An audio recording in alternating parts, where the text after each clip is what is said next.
저희가 어떻게 주님을 사모하면 믿는지 다 모르겠는데 어쨌든 참 대단해.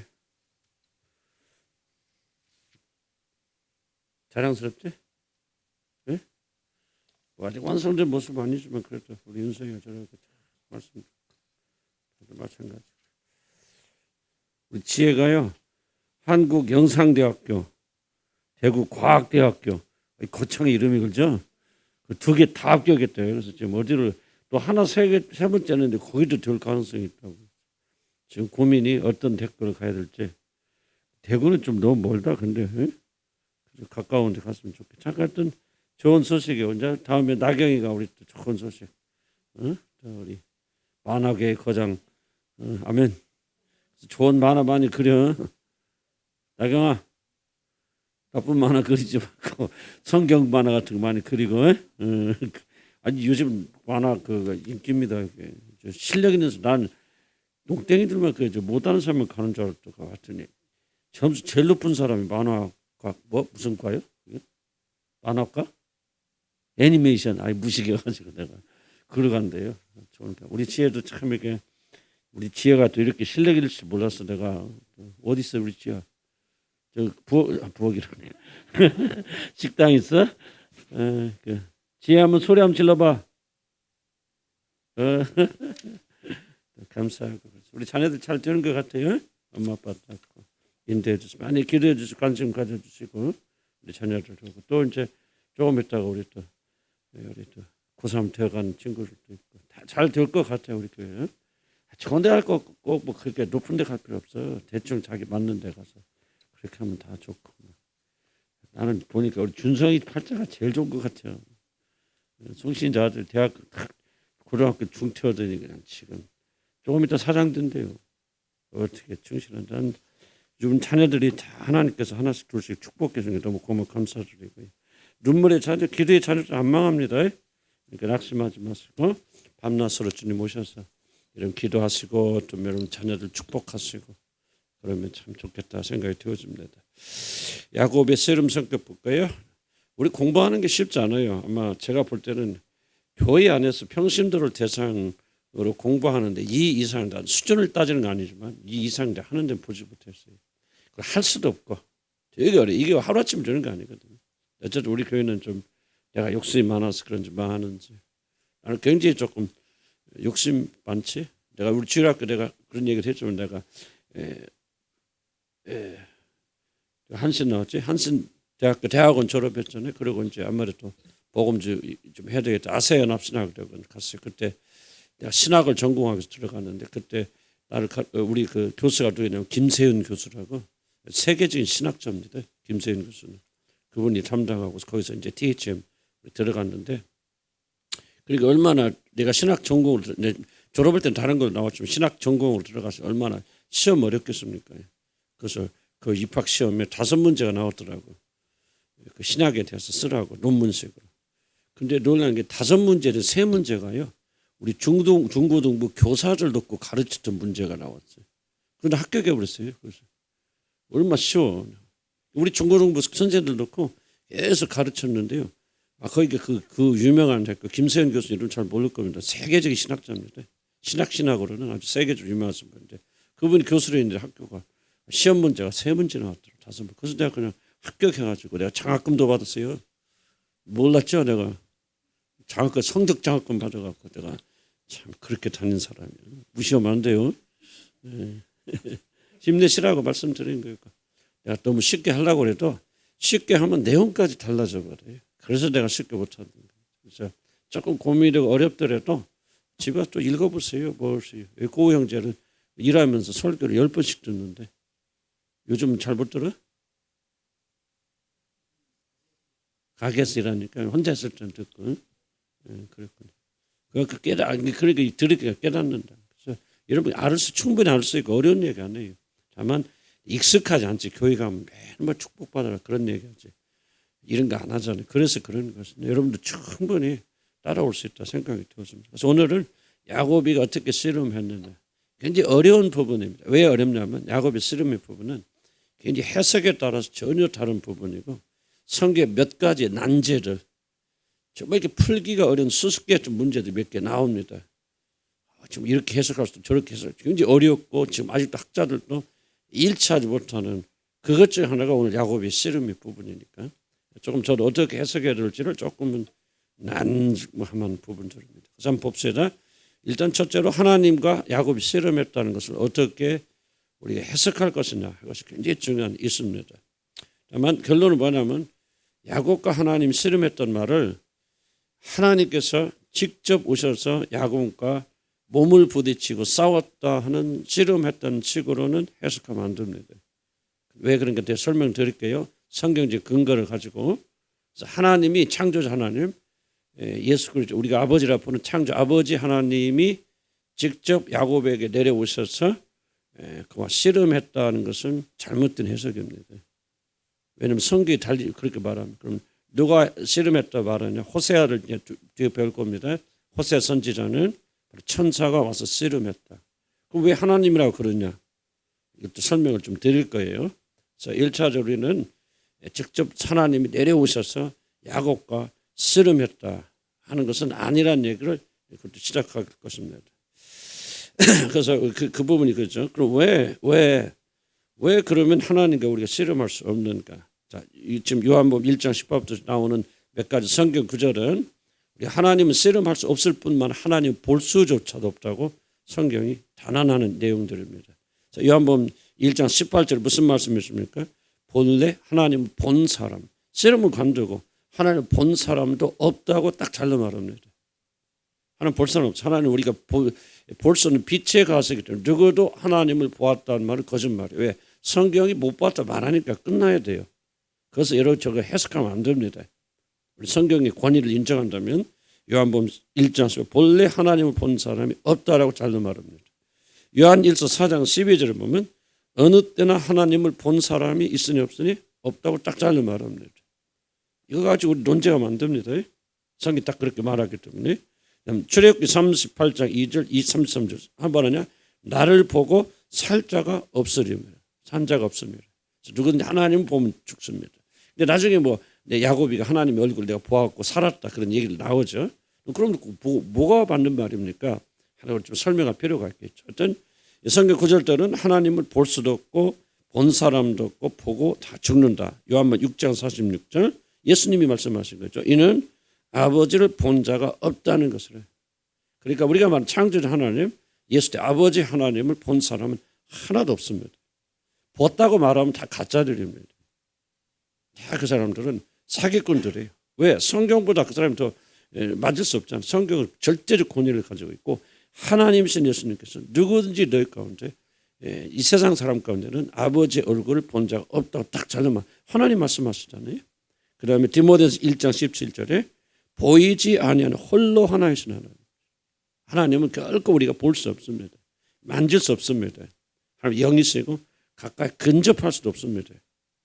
우리가 하나님이라 말하지만 엄청나신 분이에요. 그분은 근접할 수 없다. 디모데서 6장 16절 아무 사람도 하나님을 보지 못하였다는 말입니다. 봤다는 말은 거짓말이에요. 성경 부인하는 사람들입니다. 그래서 여러분 나도 하나님 얼굴 봤다 한 사람 봤어요. 나도 뭐 양천에 있을 때 거기 책임졌던 교수가 자기는 하나님 얼굴 직접 보았다고. 그게 다 사기꾼입니다. 그게 사기꾼이죠. 그 거짓말입니다. 출애굽기 3장 21절 보면 모세조차도 하나님을 보았다고 말하지만 뭐 합니까? 모세의 얼굴을 보여야 돼. 하나님의 영광을 보여달라고 그랬을 때 네가 너 얼굴을 보면 살자가 없다. 그러므로 내가 너에게 등을 보여주겠다. 살자. 그리고 그 등도 볼 수 없어요. 바위 틈에 숨기시고 하나님께 손으로 손이라는 것도 상징적인 거죠. 하나님께서 능력으로 덮어주셨고 그리고 살짝 지나갑니다. 그래도 모세가 변화되어서 그의 얼굴이 죽을 때까지 빛이 떠나지 않습니다. 이게 하나님이에요.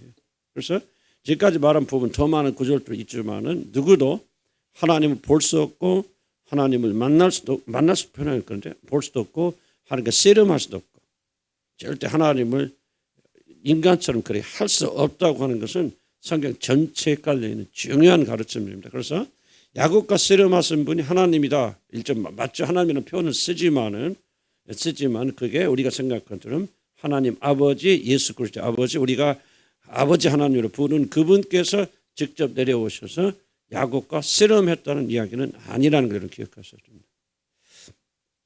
자, 그래서 밑에 보면 이제 설명드릴게요. 그러면 하나님의 얼굴을 보았다는 것은 그런 표현도 나오지만은 하나님을 보았다는 말이 아니라는 거죠. 왜 지금까지 말한 보면 하나님 볼 수 있어요, 없어요? 벌써? 없죠. 지금까지 요한일보도 쭉 나왔잖아요. 하나님 볼 수 있어요, 없어요?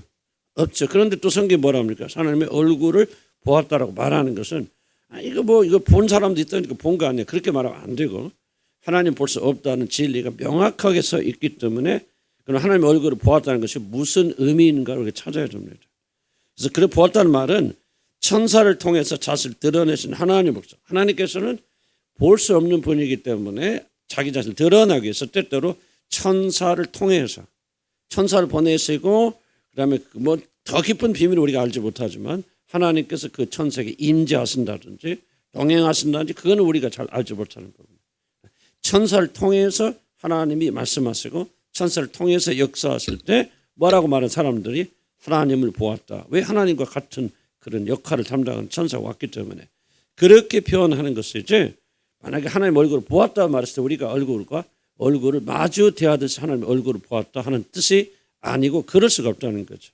그래서 성경을 해석할 때는 그 구절만 가지고 해석하면 안 되고 그에 관련된 많은 다른 구절들을 넣고 종합적으로 해석해야 됩니다. 무슨 말 이해가죠? 그래서 하나님의 얼굴을 보았다고 말하는 것은 꼭 얼굴을 보았다는 말이 아니고 천사를 통해서 보았다는 것이다. 또는 이렇게 해석하는 학자들도 많죠. 하나님의 영광을 보았다. 하나님 본체는 볼 수 없지만 하나님이 지나가시면 모세가 본 게 뭐예요? 하나님을 본 게 아니라 하나님 영광을 본 겁니다. 하나님께서 지나갔을 때 하나님과 함께 하시고 하나님을 감싸고 있는 그 영광의 빛을 우리가 살갗 하나님이 보여주셔서 모세도 볼 수 있을 뿐이지 직접 하나님의 존재를 볼 수 없어요. 왜? 하나님 영이잖아요. 영인 하나님 어떻게 우리 봅니까?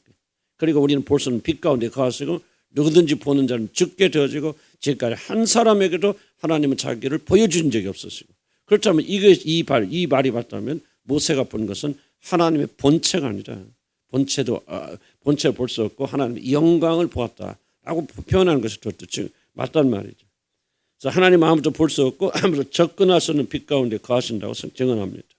그렇기 때문에 야곱이 하나님과 씨름한 상대는 여호와 하나님 자신이 아니라 물론 여호와 하나님이 씨름했다고 말할 수도 있지만은 우리가 생각하는 것처럼 몸을 가지고 와서 야곱과 씨름했다는 그런 뜻이 아니에요. 그렇게 해석하면은 굉장히 성경을 잘못 해석하는 왜곡하는 겁니다. 그래도 호세아 선지자가 올바로 지적한 것처럼 하나님께서 임재하신 또는 하나님께서 그 안에 계신 천사라고 하는 것이 올바른 해석이다. 그래서 야곱이 누구와 씨름했나 정확한 표현은 바로 하나님이 보내신 천사와 씨름을 하였다. 이렇게 보아야 됩니다. 그것이 성경이 말하는 거예요. 성경이. 그래서 호세아서 좀 더 살펴볼 겁니다. 성경은 하나님께서 임재하시거나 하나님께서 특별한 사명을 가지고 보내신 천상의 존재들을 하나님이 나타났음으로 혼용하여 말합니다. 어떤 부분에서는 하나님이란 말하고 어떤 부분에서는 여호와의 사자라고 그렇게 말하는데 대표적인 게 창세기 21장에 하갈이 쫓겨났을 때 아브라함 쫓겨났을 때 지금 아이가 막 죽어가잖아요. 죽어가자는 막 물을 못 마셔서 그때 여호와의 사자 하나님이 나타나서 말씀하셔. 그다음 바로 이어서 여호와의 사자가 이르되 그다음에 또 하나님이 이르되 그래서 하나님과 여호와의 사자를 혼용해서 사용합니다. 한 존재를 넣고 그래서 그렇게 된다면 성경에서 하나님이란 말을 썼다더러 꼭 그것에 바로 우리가 생각하는 여호와 하나님 또는 그런 것이 아닐 수 있다고 하는 것을 이렇게 해야 됩니다. 성경은 여호와의 사자를 쓸 때도 하나님이라는 단어를 쓰고 하나님 썼다가 바로 또 여호와의 사자. 그래서 어떤 천사들 여호와의 사자 또 천사들을 쓸 때는 그들이 성경 저자가 성령께서 하나님이라고 하는 이름을 사용한다 하는 것을 여러분 기억하시기 바랍니다. 왜 하나님의 이름을 사용합니까? 바로 그 천사가 하나님의 사명을 띠고 그리고 하나님이 임재하시고 그건 우리는 정확히 모르지만은 하나님께 그분과 동행하시고 그분 그 여호와의 사자 안에 하나님 계시는지 그건 나는 모르죠. 우리가 성경 말하니까. 그러나 어떤 하나님 그에게 임재하시고 동행하시고 명령을 주셔서 우리가 성경 저자들이 볼 때 이것은 뭐 하나님이시다. 전혀 다른 게 아니죠. 하나님이. 우리 대사 생각하면 좋습니다. 대사는 대통령이 아니지만은 영국 대사 그러면 뭐요? 영국에서 대통령의 정권을 가지고 대통령의 대리로 역할을 하는 담당한 대리사. 그래서 말은 물론 대사로 부르지만 실제 우리들 대할 때는 대통령처럼 취하는 것처럼 바로 여호와의 사자, 여호와의 천사들이 모든 천사들 하나님이라 부르는 게 아닙니다. 특별히 하나님께서 그 동행하시고 임재하시고 하나님이 그 안에 들어가시는 분인데 그거는 난 모르겠어요. 성경 말하고 있지 않으니까. 그렇게 해서 하나님이라고, 그래서 하나님의 존재의 어떤 특성을 가지고 천사들이 임하게 될 때, 그래서 아브라함에게 앞에 나타나서 아브라함 얼굴 마주대고 말한 존재가 누굽니까?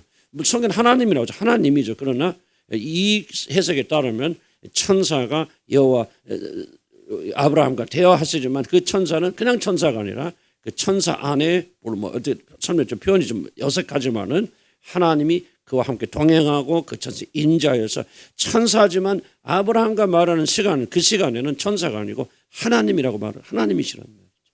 왜 하나님 우리 볼 수 없으니까 볼 수 있는 분으로 그렇게 말하죠. 이런 조금 더 어려운 얘기지만은 우리 예수 그리스도와 하나님과 관계 삼위일체를 잘 이해하시면 이 말을 잘 이해할 수 있죠. 자, 예수 그리스도가 이 땅에 있고 하나님은 그때 어디 계세요?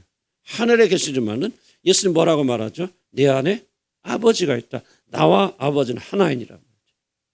그런 개념을 여러분 잘 이해하시고, 이것도 정확하게 우리 설명할 수 없다는 한계를 여러분 이해하시기 바랍니다. 분명히 둘이 독립된 개체인데, 하늘에 계신데, 그런데 이 아들은 땅에 있는데 뭐라고 말하냐면 내 안에 하나님이 계시다. 나를 본 자는 누구를 봤다고요? 아버지를 다 보았느니라. 나와 아버지는 하나니라 이렇게 말씀하시는데, 그 하나란 말은 지금 예수 그리스도 안에 하나님이 쏙 들어와 있다.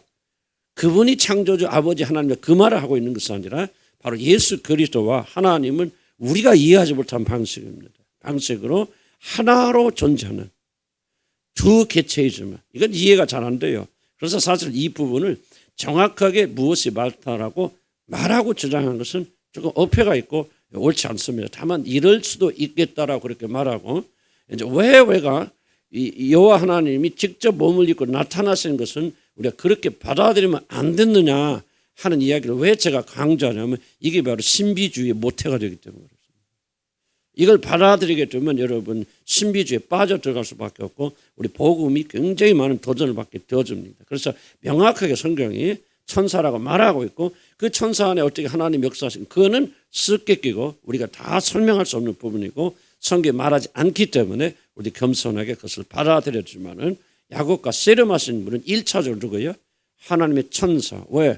호세아가 그렇게 말했어요. 그래서 호세아 성경 보면 호세아 선지자가 그렇게 말한 거 굉장히 중요합니다. 왜? 이 호세아 선지자는 해석한 해석이 성경에 기록되어 있기 때문에 이 호세아 선지자 해석은 성경과 동등한 권위를 가집니다. 그래서 우리는 학자들이 어떻게 말하든지 간에 말하자면 이 야곱의 씨름에 대해서 성경에 설명한 부분이 기록된 그 권위가 그것이 바로 절대적인 권위를 가져야 됩니다. 이게 바로 우리 성경을 받아들이는 그런 정신적 태도입니다. 그래서 일체적으로 성경이 말하는 게 내 말이 아니고 성경이 말하는 것은 야곱과 씨름하니는 하나님이 아니란 표현 아니에요. 그러지만 하나님이 아니고 뭐라고 설명할까? 천사가 와서 야곱과 씨름한 거다. 그런 이것을 이렇게 기억하십니다. 이건 내 해석이 아니고 성경 해석입니다. 또 어떤 그렇게 좀 보시고요. 하나님께 특별한 사명을 가지고 보내신 천상의 존재들 하나님께서 나타나를 혼용하고 있기 때문에 천사라 하나님이라 그런 말을 쓰게 되었습니다. 어떤 분들은 성경 넘어갔습니다. 그 밑에 쭉 내려오면 하나님 직접 우리와 같은 몸을 가지시고 야곱과 씨름하셨다는 말을 받아들이는 또 하나의 위험성은 이것이 신비주의의 문을 열어주기 때문입니다. 즉 하나님께서 야곱과 몸 씨름을 하셨고 직접 막 몸을 부딪히는 씨름하셨고 그 결과 야곱이 전혀 다른 존재가 되었다고 생각한다면은 우리들은 그와 똑같은 체험을 함으로 직접적인 변화를 얻고자 하는 그런 체험만을 추구하게 되는 위험에 빠지게 됩니다. 기독교가 가르치는 모든 복음이 다 무너집니다. 이런 신비주의 다른 거 없어요. 신비주의는 막 어떤 직접적인 어떤 인카운터라죠. 직접적인 하나님과의 조우 만남을 통해서 어떤 중간적인 단계가 거치지 않고 확 변화되는 것이 신비주의입니다. 예를 들면 우리가 분노가 있고 음란이 있다. 그런데 어느 날 하나님이 찾아오셔서 막 손을 대시니까 막 그런 간증 많이 듣거든요. 그러니까 막 자기가 막 칼로 찌르는데 대굴대굴 부르면서 막 그렇게 하면서 그냥 아프고 막 뭐가 그랬는데 그러고 나서 음란이 싹 사라졌다. 그렇게 간증하는 사람들이 있거든요. 이게 바로 나는 신비주의고 이게 바로 잘못이라고 생각이 들어요. 그러면 그 사람들은 우리 안에 있는 죄를 없애기 위해서 회개할 필요 있습니까? 그리고 음란을 이기기 위해서 육신과 싸워서 경건하게 성화되면서 정말 오랜 세월 동안 자기 인격과 성격과 모든 것들 그리스도 안에서 재정립할 필요 있습니까? 없죠.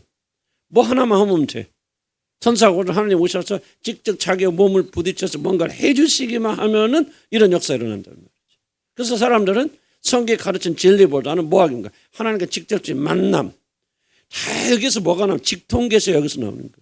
성경을 읽고 우리가 하나님의 말씀을 계시를 받고 연구하고 또 기도하고 그 말씀과 씨름하고 이런 과정 할 필요 없어. 다 덮어두고 뭐하기만 하면 돼. 하나님이 내려오셔서 말씀하시면 돼. 그럼 딱 듣고 쫓기만 하면 돼. 기름 부으심이에요. 기름 부으심. 기름 부으심도 물론 하나님의 기름 부으심 역사에서 안수도 하셔서 능력 주실 수 있습니다. 나는 그 부인하는 거 아닌데 전부 많은 사람이 뭘 취급합니까? 정말 우리가 하나님 앞에서 낮아지고 회개하고 변화되어지고 그래서 우리가 하나님의 은혜를 더 사모하게 되고 거룩한 사람이 되어져서 하나님께서 필요한 은사를 주셔서 이렇게 하는 것이 아니라 그냥 나가서 뭐 머리만 뒤집어지고 뭐 돈 내고 뭐하고 기도 받으면 하나님의 능력이 확 부어져서 나도 옛날에 그 치유하면서 우리 목회자반 했을 때 가장 큰 오해가 그였거든요. 뭐 목회 실패가 안 돼도 그냥 우리가 기름 부심 받고 능력 받으면 내가 확 변화되어서 그냥 놀라운 능력의 사람이 될 것이다. 그래서 밤새 모였습니다. 나도 그래서 밤새면서 오직 한 가지 기름 부으심 변화하지. 왜? 그것만 오면 난 달라지니까. 그 능력만 받으면 나는 새로운 사람이 되어지니까 오직 하나님의 진리를 다 덮어도 그때 성경 읽을 필요 없죠. 성경 따라갈 필요 없죠. 오직 한 가지 기름 부심만 임하면 끝나는 거예요. 인생 끝나는 거예요. 나도 그런 얘기 많이 했죠. 내 영국에 있을 때 어떤 목사님 오셔갖고 기름 부심 사역할 임파테이션 사역하신 분. 나 뭐 그러거든. 목사님 뭘 그렇게 예수 힘들게 미십니까? 나한테 하는 말이야. 10분만 나한테 주세요. 투자하시면 목사님 모든 문제 다 해결됩니다. 10분만 오셔서 기름 부심 받으세요. 나도 갈라다 말았어요. 그런데 가면서 내가 이게 하나님 방법이 아니에요. 마귀 방법이에요. 세상 방식입니다. 그래서 만약에 여러분들이 이 성경을 해석하게 될 때 물론 하나님 오셔서 씨름할 수 있습니까? 나는 그거 없다고 말하는 게 아니에요.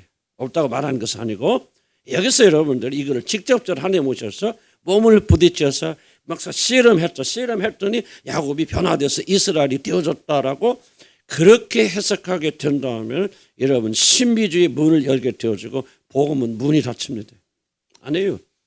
하나님 말씀 우리의 모든 책 오늘도 그렇잖아요. 여러분 결단하기 전까지 하나님 움직이지 않습니다. 결단해야 되고 하나님 주신 방법대로 가야 되고 순종해야 되고 회개해야 되고 우리가 노력해야 되고 거기에 성령께서 부어주셨어요. 난 목회자 하면서 난 목회자들이 실패하는 이유가 있다. 내가 보니까 전부 자질들이 없더라고요. 나도 뭐 똑같은 사람이지만요. 요행수만 바라요.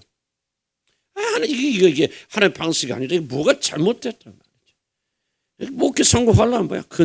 근면하고 신실하고 성실하고 정말 성경 말했잖아요. 목회자는 이런 사람이 되어야 되고 이런 것들이 그런 것 하나도 없어도 뭔가 기름 부심만 받고 능력만 받으면 혼란하고 변화돼서 능력의 종이 되는 이게 전부 사기치는 거 이게 바로 사단의 방법. 자, 사단의 방법 뭡니까? 딱 있거든요. 너 이거 먹기만 하면 하나님처럼 된다. 이게 바로 에덴 동산 이래로 했던 전형적인 사단의 방법이거든요. 뭘 그렇게 힘들게 예수야 너 복종하냐. 뭘 그렇게 헌신하고 죽기까지 복종하고 40일 동안 굶고 다니면서 그렇게 하나님께 복종. 그거 다 필요 없어. 이거 너 나한테 절 한 번만 해. 그럼 이 세상 모든 영광 다 내 거야. 여러분 이거 보세요. 신비주의 보면요. 마귀 사단의 방식하고 똑같습니다. 정확하게 똑같습니다. 무슨 말 이해가시죠? 그래서 우리가 만약 성경을 해석하게 될 때 신비적인 차원과 직접적인 그런 것만 해석하게 되고 그런 면이 있을 수도 있다는 얘기죠. 그러나 그런 쪽으로 해석하게 되어지면은 여러분 신비주의 문을 열게 되고 기독교 복음 진리는 다 무너지게 되어집니다. 야곱의 변화는 그런 게 아니에요. 수많은 아까도 얘기했잖아요. 뭐야 다윗이 회개할 때 주여 뭐 내가 죄를 범죄한나이다. 그래 내가 저를 용서할게. 몇 절로 기록되었지만 그게 몇 절이 아닙니다. 그런 결론에 이를 때까지 다윗은 어떻게 했어요? 피눈물 나는 뼈를 말리는 그런 회개를 한 사람이 그 사람들. 그리고 나서 하나님 선언한 것 그러죠? 그래서 우리가 올바로 나가게 되어주면 여러분이 반드시 하나님 놀라운 축복을 받을 수 있다는 그렇게 생각이 듭니다. 이 페이지 봅시다. 그런 체험만을 추구하게 될 수 있다는 가볍게 하는데 물론 야곱이 이스라엘이 변하는 것은 하나님의 초자연적인 역사입니다. 하나님 역사하지 않으면 안 돼요. 하나님의 초대한 역사의 결과지 우리 노력의 대가가 아닙니다. 하지만 그 과정을 눈에 보이는 가시적인 것으로만 우리 한정하게 된다면, 그래서 직접 이 모든 해석을 말하자면 하나님이 직접 오셔서 야곱과 씨름하셨다 안 했단 말이 아니고 그것만 강조하게 되어진다 하면 여러분 굉장히 중요한 것을 놓치게 되어진다는 거죠. 그것이 영적인 것이 아니라는 거죠. 나도 그렇게 생각해서 주설적으로 그렇게 살아왔어요. 그러나 그렇지 않다는 걸 나는 여러분과 같이 생활하고 또 진리를 배우면서 많이 깨닫게 되어집니다. 그래서 과정을 눈에 보이는 가시적인 것으로 한정한다면 우리들은 영적인 것이 아니라 우리 눈앞에 그리고 우리의 몸으로 체험할 수 있는 육체적인 것에 모든 초점을 맞추게 됩니다. 사실 기름 부으심 사역 같은 거 앞에 설명했지만 그럴 수도 있다. 다 그렇다는 거 아니지만 그렇게 될 수도 있다는 얘기입니다. 물론 우리는 이 씨름이 역사성이나 실제로 일어날 가능성에 대해서 부인해서는 안 됩니다. 실제로 이것이 일어난 일이 아니다. 제가 지난주에 조금 그렇게 들렸을지 그러나 그건 내 의도가 아니고요. 이거 성경에 있는 거 다 가짜예요. 지어낸 이야기야. 우리 교훈을 위해서 만든 거야. 그 말을 지금 하고 있는 거 아니에요. 그렇지 않아요. 성경 모든 것들은 역사성이 있는 이야기고 일어난 사건이지만 그걸 해석하는 데 있어서 단지 역사적인 사건으로만 해석해서 거기서 끝나버리거나 그럴 때는 뭐예요? 전부 다 여러분 뭐합니까? 이 신비주의로 빠지게 되어진다. 더 깊은 것이 있다는 거죠. 일어난 사건 일어나서 그러나 일어난 사건이 무엇을 의미하는가 더 깊은 의미를 탐구하지 아니하면 여러분 뭐가 뭐냐 결국 신비주의. 나는 우리 교회가 신비주의에서 다 해방됐다고 생각하지 않습니다. 신비주의를 가지고 있는 분들은 복음에 들어오기 거의 불가능합니다. 진리 못 이해합니다. 순종하지 않습니다. 요행수 계속 바랍니다. 아직도. 그냥 하나님 뭐 이렇게 은혜 받아 안 돼요. 그건 하나님의 방식. 절대 그런 방식으로는 우리가 하나님을 알 수 없어요. 하나님 정하신 방법대로 나가야 됩니다. 그래서 우리가 일어날 가능성이 일어날 수 없다든지 일어나지 않았다든지 그거는 우리 초점이 아니에요. 이러한 것은 뭐예요? 과학적으로 불가능하기 때문에 일어날 수 없는 것이다. 어떻게 홍해가 갈라집니까? 그거는 죽은 자가 어떻게 살아납니까? 하고 과학적인 증거를 가지고 없기 때문에 믿지 못한다면 그건 불신이죠. 여러분 성경에 있는 거 그대로를 여러분 일어날 수 있다는 사실을 믿지 못해서 우리가 어떻게 성경에 무엇을 믿을 수 있습니까? 죽은 자가 살아나고 동정녀 마리아 얘기를 남자하고 관계도 아니라 어떻게 동정녀 마리아에게서 예수님이 탄생합니까? 과학적으로 이건 과학적으로 불가능한 것을 믿는 게 믿음이죠. 과학적으로 가능한 것을 믿는다면 여러분 그건 믿음이 아니죠. 과학이지. 여러분 정보죠. 과학적으로 일어날 수 없기 때문에 동정녀 안에서 어떻게 삽니까? 하나님의 초자있는 역사 일어나서 왜 그걸 못 믿습니까? 그걸 못 믿고 어떻게 여러분이 거듭난 걸 믿습니까? 못 믿어요. 성경의 모든 것들은 지금 제가 말을 잘 기억하시봐. 성경은 모든 것들이 과학적으로 입증이 안 되기 때문에 나는 믿을 수 없다. 그건 불신이에요. 그 사람 구원 못 받습니다. 모든 것이 일어날 수 있어요. 모든 것이 일어날 수 있고 모든 것이 일어나고 다만 중요한 것은 뭐냐 하면은 과학적으로 설명하는 것이 목적이냐 그렇지 않으면 야곱의 씨름이 일어날 수 있느냐 없느냐 이 이슈를 가지고 따지면 안 돼요. 더 심한 거 못 일어납니까? 아니 홍해봐 나는 그렇게 여러분 생각. 여러분 하나님께서 6일 만에 천지창조를 창조한 온 우주 만물을 만드셨다. 그거 못 믿습니까? 나는요 하나님께서 6초 만에 온 우주 만물을 창조해서 나는 믿습니다. 하나님에게 6초와 6일과 6년과 뭔 차이가 있습니까? 하나님에게는 천년이 하루 같고 하루가 천년 같고 아니 6초 똑똑똑 할 때 하나님께서 우주 만물을 창조 못 하신다면 뭐를 우리가 믿을 수 있습니까? 나는 성경이 더 심한 걸 이야기를 나는 의심 없이 믿습니다. 죽은 나사로 썩어 있는 나사로가 일어나라니까 일어났다. 아니 그게 뭐가 문제입니까? 창조주 앞에. 과학적으로 여러분이 믿을 수 없기 때문에 믿지 없다면 여러분 하나도 믿음이 없는 거예요. 전혀 여러분은 구원받지 못한 겁니다. 구원받은 백성들은 뭐가 일어나냐? 성경이 어떤 성경에 기록된 것보다도 더 심한 것을 말한다 할지라도 믿을 수 있는 게 기독교니 그게 거듭난 사람들이에요. 새 영을 가졌기 때문에 새 영의 각도로 보지 않습니까? 홍해바다 갈라졌다. 아니 그걸 뭐를 못 믿습니까? 홍해바다 갈라지고 홍해보다도 더 큰 태평양이 갈라졌다. 그거 못 믿습니까? 하나님이 그 온 우주 만물을 말씀으로 창조하시며 태평양을 말씀으로 깔르시다. 그걸 못 믿습니까? 못 믿고 어떻게 구원받습니까? 그러니까 성경은 다 믿든지 덜 믿든지 안 믿든지 둘 중에 하나예요. 여러분이 만약 과학적인 그런 생각을 가지고 이거는 너무나 힘든 일이야, 이게 일어나기는 불가능한 일이야 라고 말한다면 나는 이미 저와 여러분은 그리스도인이 아니라고 생각해요. 그리스도인이 어떻게 됩니까? 성경에 기록된 모든 것들을 의심 없이 믿기 때문에 그리스도인 거예요. 그러나 내가 던지는 질문은, 도전은 우리가 성경을 해석하기 할 때 그 이상의 것이었다는 거죠. 그냥 단순하게 야곱이 하나님께 오셔서 야곱과 씨름해서 이스라엘을 택했다라고 딱 끝나버린다면 내가 아무리 머리를 굴려봐도요, 그 이상 더 깊은, 그래서 우리는 하나님이 찾아오셔서 나와 씨름하여 주시고 나와 맞붙어 싸워주시길 간구하는 이상의 거를 간구할 수가 없어요. 그래서 나는 여러분들이 이 모든 걸 확장시키기를 초청하는 거예요. 어려운 얘기예요. 여러분 얘기 뭐하고 우리 목사님 무슨 어디 나라 말씀하시는가 그렇게 생각하는 분도 난 여러분과 상당히 있다고 생각합니다. 그러나 여러분이 이 의식을 확장시키지 않으면은 여러분 말씀이 무엇이고 얼마나 이 성경이 놀라운 책임과 여러분 알 길이 없습니다. 여러분 모르겠어. 난 여러분 모든 사람이 그렇게 해야 된다, 그렇게 해야 구원받는다라고 말하는 것은 아니라 굉장히 어려운 길이지만 거듭나서 성령 우리 안에 계신 자들은 우리 안에 이 깨달음을 허락하여 주십니다. 그래서 도대체 야곱이 하나님과 벌인 씨름이 무엇인가를 난 여러분이 좀 의미 있게 깊이 생각하게 되면은 이게 정말 그때부터 하나님 놀라운 역사가 일어납니다. 삶의 변화가 있고요. 하나님 말씀 살았고 운동력이 있게 되어지고. 그래서 나는 모르겠어요. 여러분들 몇 분이 이해하시는지.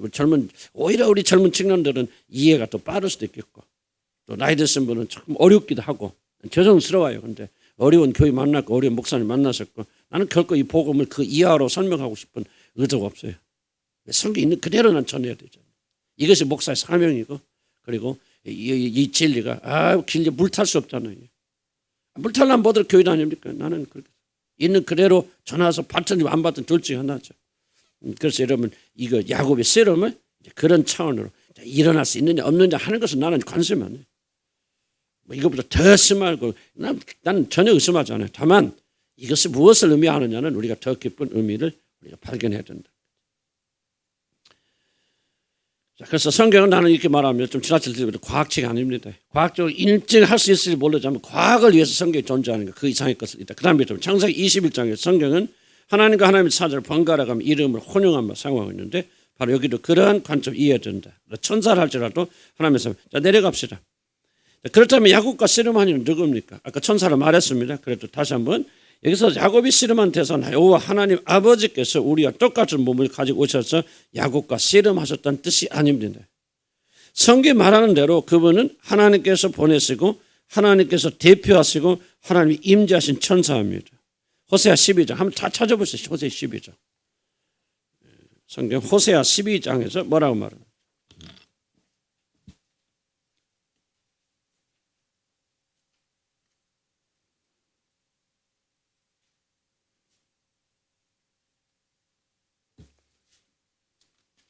다니엘 뒤에 있습니다. 호세아 12장.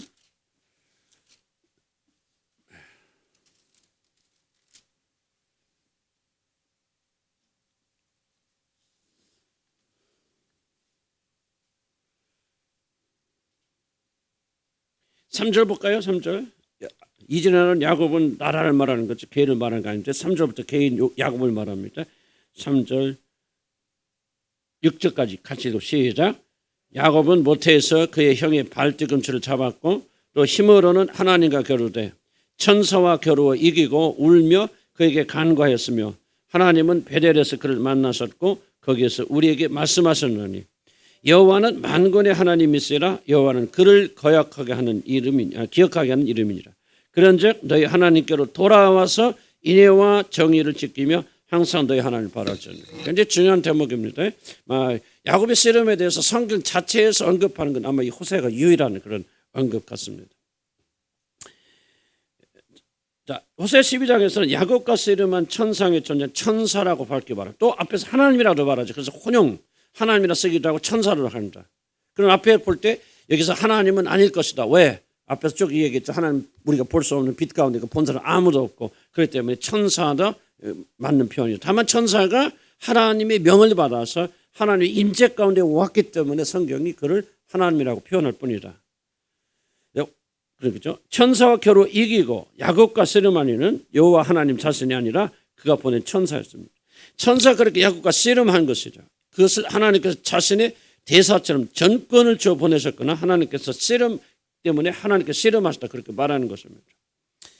근데 중요한 거 제가 지금 언급하고 싶은 내용은 그 다음 페이지 있습니다. 3페이지 보면은 근데 중요한 것은 호세아는 단지 야곱과 씨름을 한 이가 천사라는 것을 말하는데 그치지 않고 더욱더 깊은 것을 이 호세아서에서 말하고 있다는 것입니다. 야곱은 에서의 발뒤꿈치를 붙잡고 이 세상에 태어난 사람으로서 그는 자신의 힘으로 천사와 겨루 이겼으며 울며 그에게 간구함으로 축복을 받았다. 이게 지금 호세아서 그렇게 기록하고 있습니다. 그래서 호세아가 야곱의 씨름을 어떻게 정의하는가 잘 이해해 줍니다. 우리는 그 어떤 주석가들의 설명보다는 성경에 기록된 성경 저자들의 설명을 더욱더 신뢰해야 됩니다. 그래서 이런 유명한 말이죠. 성경은 뭐라고 해석한다? 성경은 성경이 해석한다. 이게 가장 정확합니다. 왜냐하면 이들의 설명이 아까도 얘기했죠. 성경에 기록되는 순간 이들은 뭐예요? 이들의 해설은 성령이 감동하여 기록된 성경책이 됩니다. 그래서 호세아 말이 호세아보다 학문적으로 뛰어난 사람이 달리 설명을 할지라도 호세아의 선지자의 말이 성경에 기록된 이상 이것은 사람의 말이 아니고 하나님의 입으로 하신 말씀, 하나님의 감동, 하나님이 기록하신 책이라는 거죠. 자, 여기서 연주만 성경 누가 기록하셨습니까? 성령이 기록하셨죠. 성령이 감동하심으로. 그럼 그렇다고 해서 성경을 기록할 때 사람들이 그냥 하나님께서 한자 한자 받아 적어라 또박또박 받아 적은 것은 아닙니다. 성경 저자들은 자기의 느낌, 생각과 모든 걸 그대로 사용했지만은 그들이 가지고 있는 것을 하나님께서 역사하셔서 하나님의 기록 목적에 맞도록 이 성경을 기록하는 거예요.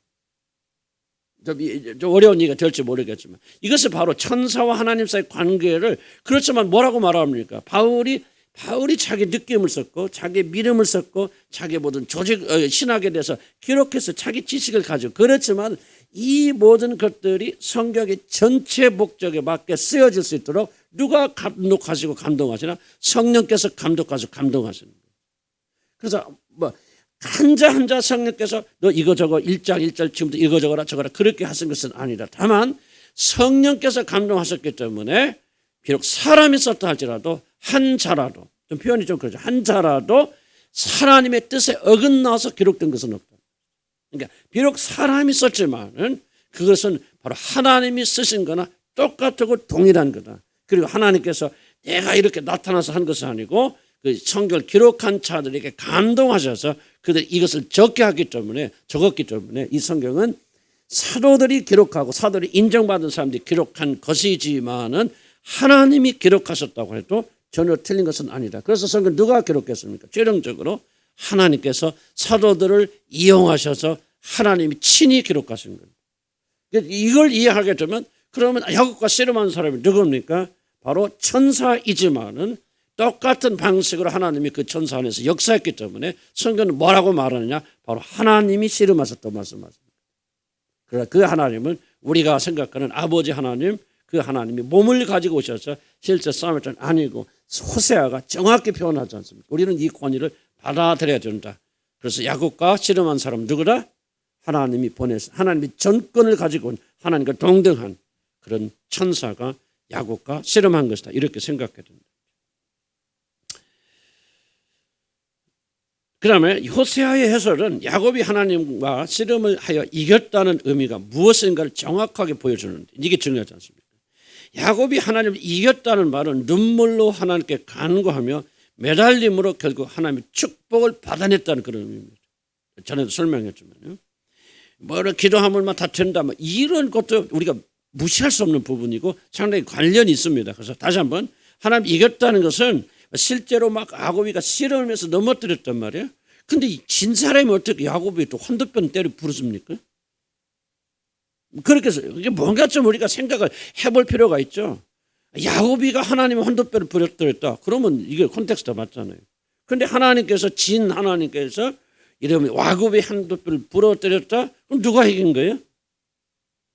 하나님이 이긴 거 아니에요? 그러니까 뭔가는 우리가 생각하는 것보다 더 깊은 의미들이 있다. 그래서 이걸 이해하려면 호세아가 이 맥락을, 이 구절을 어떻게 이용하고 있는가를 잘 보셔야 됩니다. 자, 좀 어렵지만.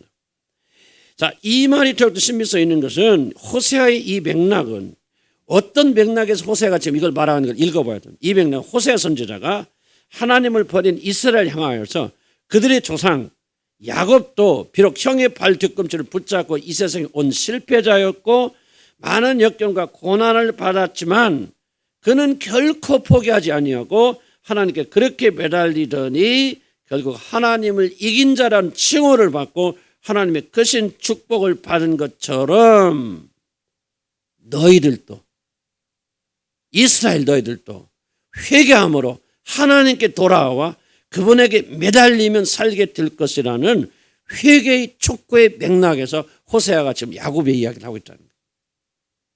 좀 어렵죠? 이해는 가요? 무슨 말인지?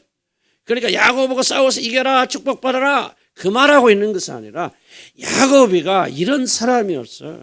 정말 태어날 때 발뒤꿈치 듣거든 패배자에서 실패자였어. 그리고 지금 우리가 형 예서의 위협 앞에 죽을 수밖에 없는 그런 두려워하는 연약한 존재였어. 그러나 그래도 야곱이가 끝까지 포기하지 않고 하나님께 매달려서 하나님께서 그를 네가 나를 이겼다, 어쩔 수 없다 하고 축복을 해 주신 것처럼 이스라엘아, 지금 너희들이 하나님을 배반하고 떠나갔지만은, 그래서 하나님의 심판을 받고 있지만은 너희들이 야곱의 본을 받아서 너희들도 여호와 하나님께 돌아와서 그렇게 매달린다면 너희들도 야곱과 같은 똑같은 축복을 받고 회복될 수 있다라고 지금 호세아가 이 맥락에서 이야기하고 있는 거예요. 거꾸로, 그럼 도대체 야곱이 벌인 레슬링이 뭐냐? 하나님을 꺾었다는 말인가? 아니죠. 이 맥락에서 보면은 야곱이는 밤새 됐건 뭐가 됐든 하여간 일생 동안 하나 포기하지 않은 거 있어요. 실패했어도, 문제가 일어나도, 또 하나님이 버린 것 같이 그런 상황 속에서도 야곱은 굴하지 아니하고 끝까지 나를 축복하기 전까지 내가 놓을 수 없나이다. 만신창이가 되어지고 한도뼈가 부러져 절뚝거리는 상황 속에서 야곱이는 결코 하나님을 놓지 않고 축복할 때까지 매달리다가 결국 하나님이 그를 축복하고 너는 나를 이긴 자라 칭호받고 거기서 이스라엘이 탄생한다는 거예요. 지난주 설명에 이스라엘이 무엇입니까? 이스라엘은 다른 거 없어요. 하나님을 죽기까지 놓지 않는 자들이에요. 누가 이스라엘입니까? 여러분이 이스라엘이에요. 어떤 이스라엘? 정말 난 죽어도 실패해도 어떤 어려움이 없어 나는 결코 하나님을 포기할 수 없어요. 끝까지 하나님을 붙잡고 놓지 않는 자들, 환도뼈가 부러져서 절뚝거리면서도 결코 하나님을 포기하지 않는 자들, 그게 바로 이스라엘이에요. 하나님 찾는 사람 누군지 압니까? 윤리적 도덕적으로 거룩하고 경건한 사람, 이런 오해하지 마세요. 바람에자. 여러분 어떤 사람 중에서 하나님 눈에 들 만큼 거룩한 사람 누가 있습니까? 하나님 눈에 들 만큼 하나님 인정받는 사람 누가 있습니까? 뭐 목사님들 떠들고 다니고 나는 막 솔직히 안 할 거예요. 목사들, 나는 목사니까 말할 수 있죠. 목사들 중에서 하나님 인정받는 사람 누가 있어요? 아무도 없어요. 그렇게 거룩하고 정결하게 보여 그러지만 정말 하나님이 그들의 행위를 보고 구원할 사람 아무도 없어요. 누구만이 하나님 이스라엘 삼았습니까? 끝까지 포기하지 않는 자, 매달리는 자들, 얻어 터지면서 쩔뚝쩔뚝거리고 상처투성이고, 그리고 그가 패배자라는 사실이 만방에 보여져 알게 된 그런 상처를 가지고 있는 사람이지만 끝까지 여호와 하나님 놓지 않는 자들, 그들이 이스라엘이에요. 그들과 함께 하나님 영원히 갔습니다. 난 여러분이 그런 분들 되기를 주의로 간절히 축복합니다. 그러니까 야곱이 벌인 이 씨름을 조금 이해하게 되죠. 이해가 됐어요. 그래서 뭡니까? 그럼 호세아처럼 뭐라고? 우리도 똑같이 설교하는 거죠. 그러니 낭망하지 마세요. 실패했다고, 버림받았다고. 심판받고 오늘 또 야곱, 다윗 보십시오. 자기 죄로 인해서 자식이 죽어가는 고통스러워 뭐합니까? 우리에게 주는 메시지, 낭망하지 마세요. 그래도 하나님이 너희 죄를 회개하면 용서한단 말이지. 내가 너희 죄를 사하노니. 야곱이 그거 붙잡고 일어서지 않습니까? 야곱이 그거 붙잡고 기름을 바르고 전에 나가서 하나님께 예배드리잖아요. 지금 그런 메시지 아니에요. 지금. 그러니까 야곱 씨름하라고 말이죠. 하나님과 더불어서 하나님 이긴다는 표현이 그렇지만 끝까지 놓지 마세요. 포기하지 마세요. 얻어 터져서 낑낑대도 막 사업이 실패하고 건강이 실패하고 막, 그래서 여러분이 막 실패자는 막 표시가 여기저기 달라붙어서 결코 야곱처럼 놓지 마시고 포기하지 마시고 끝까지 달라붙으세요. 그때 뭡니까? 하나님께서 여러분을 이스라엘로 불러주시는 거예요. 믿으면 아멘 하시기 바랍니다. 아멘. 그래서 우리는 변화되어서 나가야 돼요. 그러니까 하나님이 씨름하셨다. 그거 뭐 안 했다고 할 필요 없죠. 씨름하셨죠. 이제 중요한 것은 그 씨름이 무엇인가를 저 여러분 배워나가는 겁니다. 호세아 선지는 야곱의 씨름의 성격이 무엇인가를 잘 설명해 주고 있죠. 야곱은 이제 에서의 공격 앞에서 자신의 성취한 모든 것들을 하루아침에 잃어버릴 그런 인생의 위기에서 하나님은 끝까지 포기하지 아니하고 하나님께 매달림으로 결국 하나님의 축복을 받은 자 이스라엘이 되었다는 것입니다. 이것이 야곱의 씨름의 내용입니다. 야곱이 하나님을 이긴 것이 아니라 하나님께서 결국 그러한 자로 만들어 가시는 하나님의 감동 스토리, 성경 뭡니까? 히스토리, 그분에 관한 이야기, 바로 이것이 야곱이 씨름에 얽힌 진리입니다. 두 번째, 우리 모두는 하나님과 씨름합니다. 야곱이 씨름에 가르쳐주는 것은 우리 모두는 다 하나님과 씨름한다는 것입니다. 물론 하나님께서 우리 모두와 씨름, 그래서 씨름의 주체는 우리가 아니에요. 하나님이에요.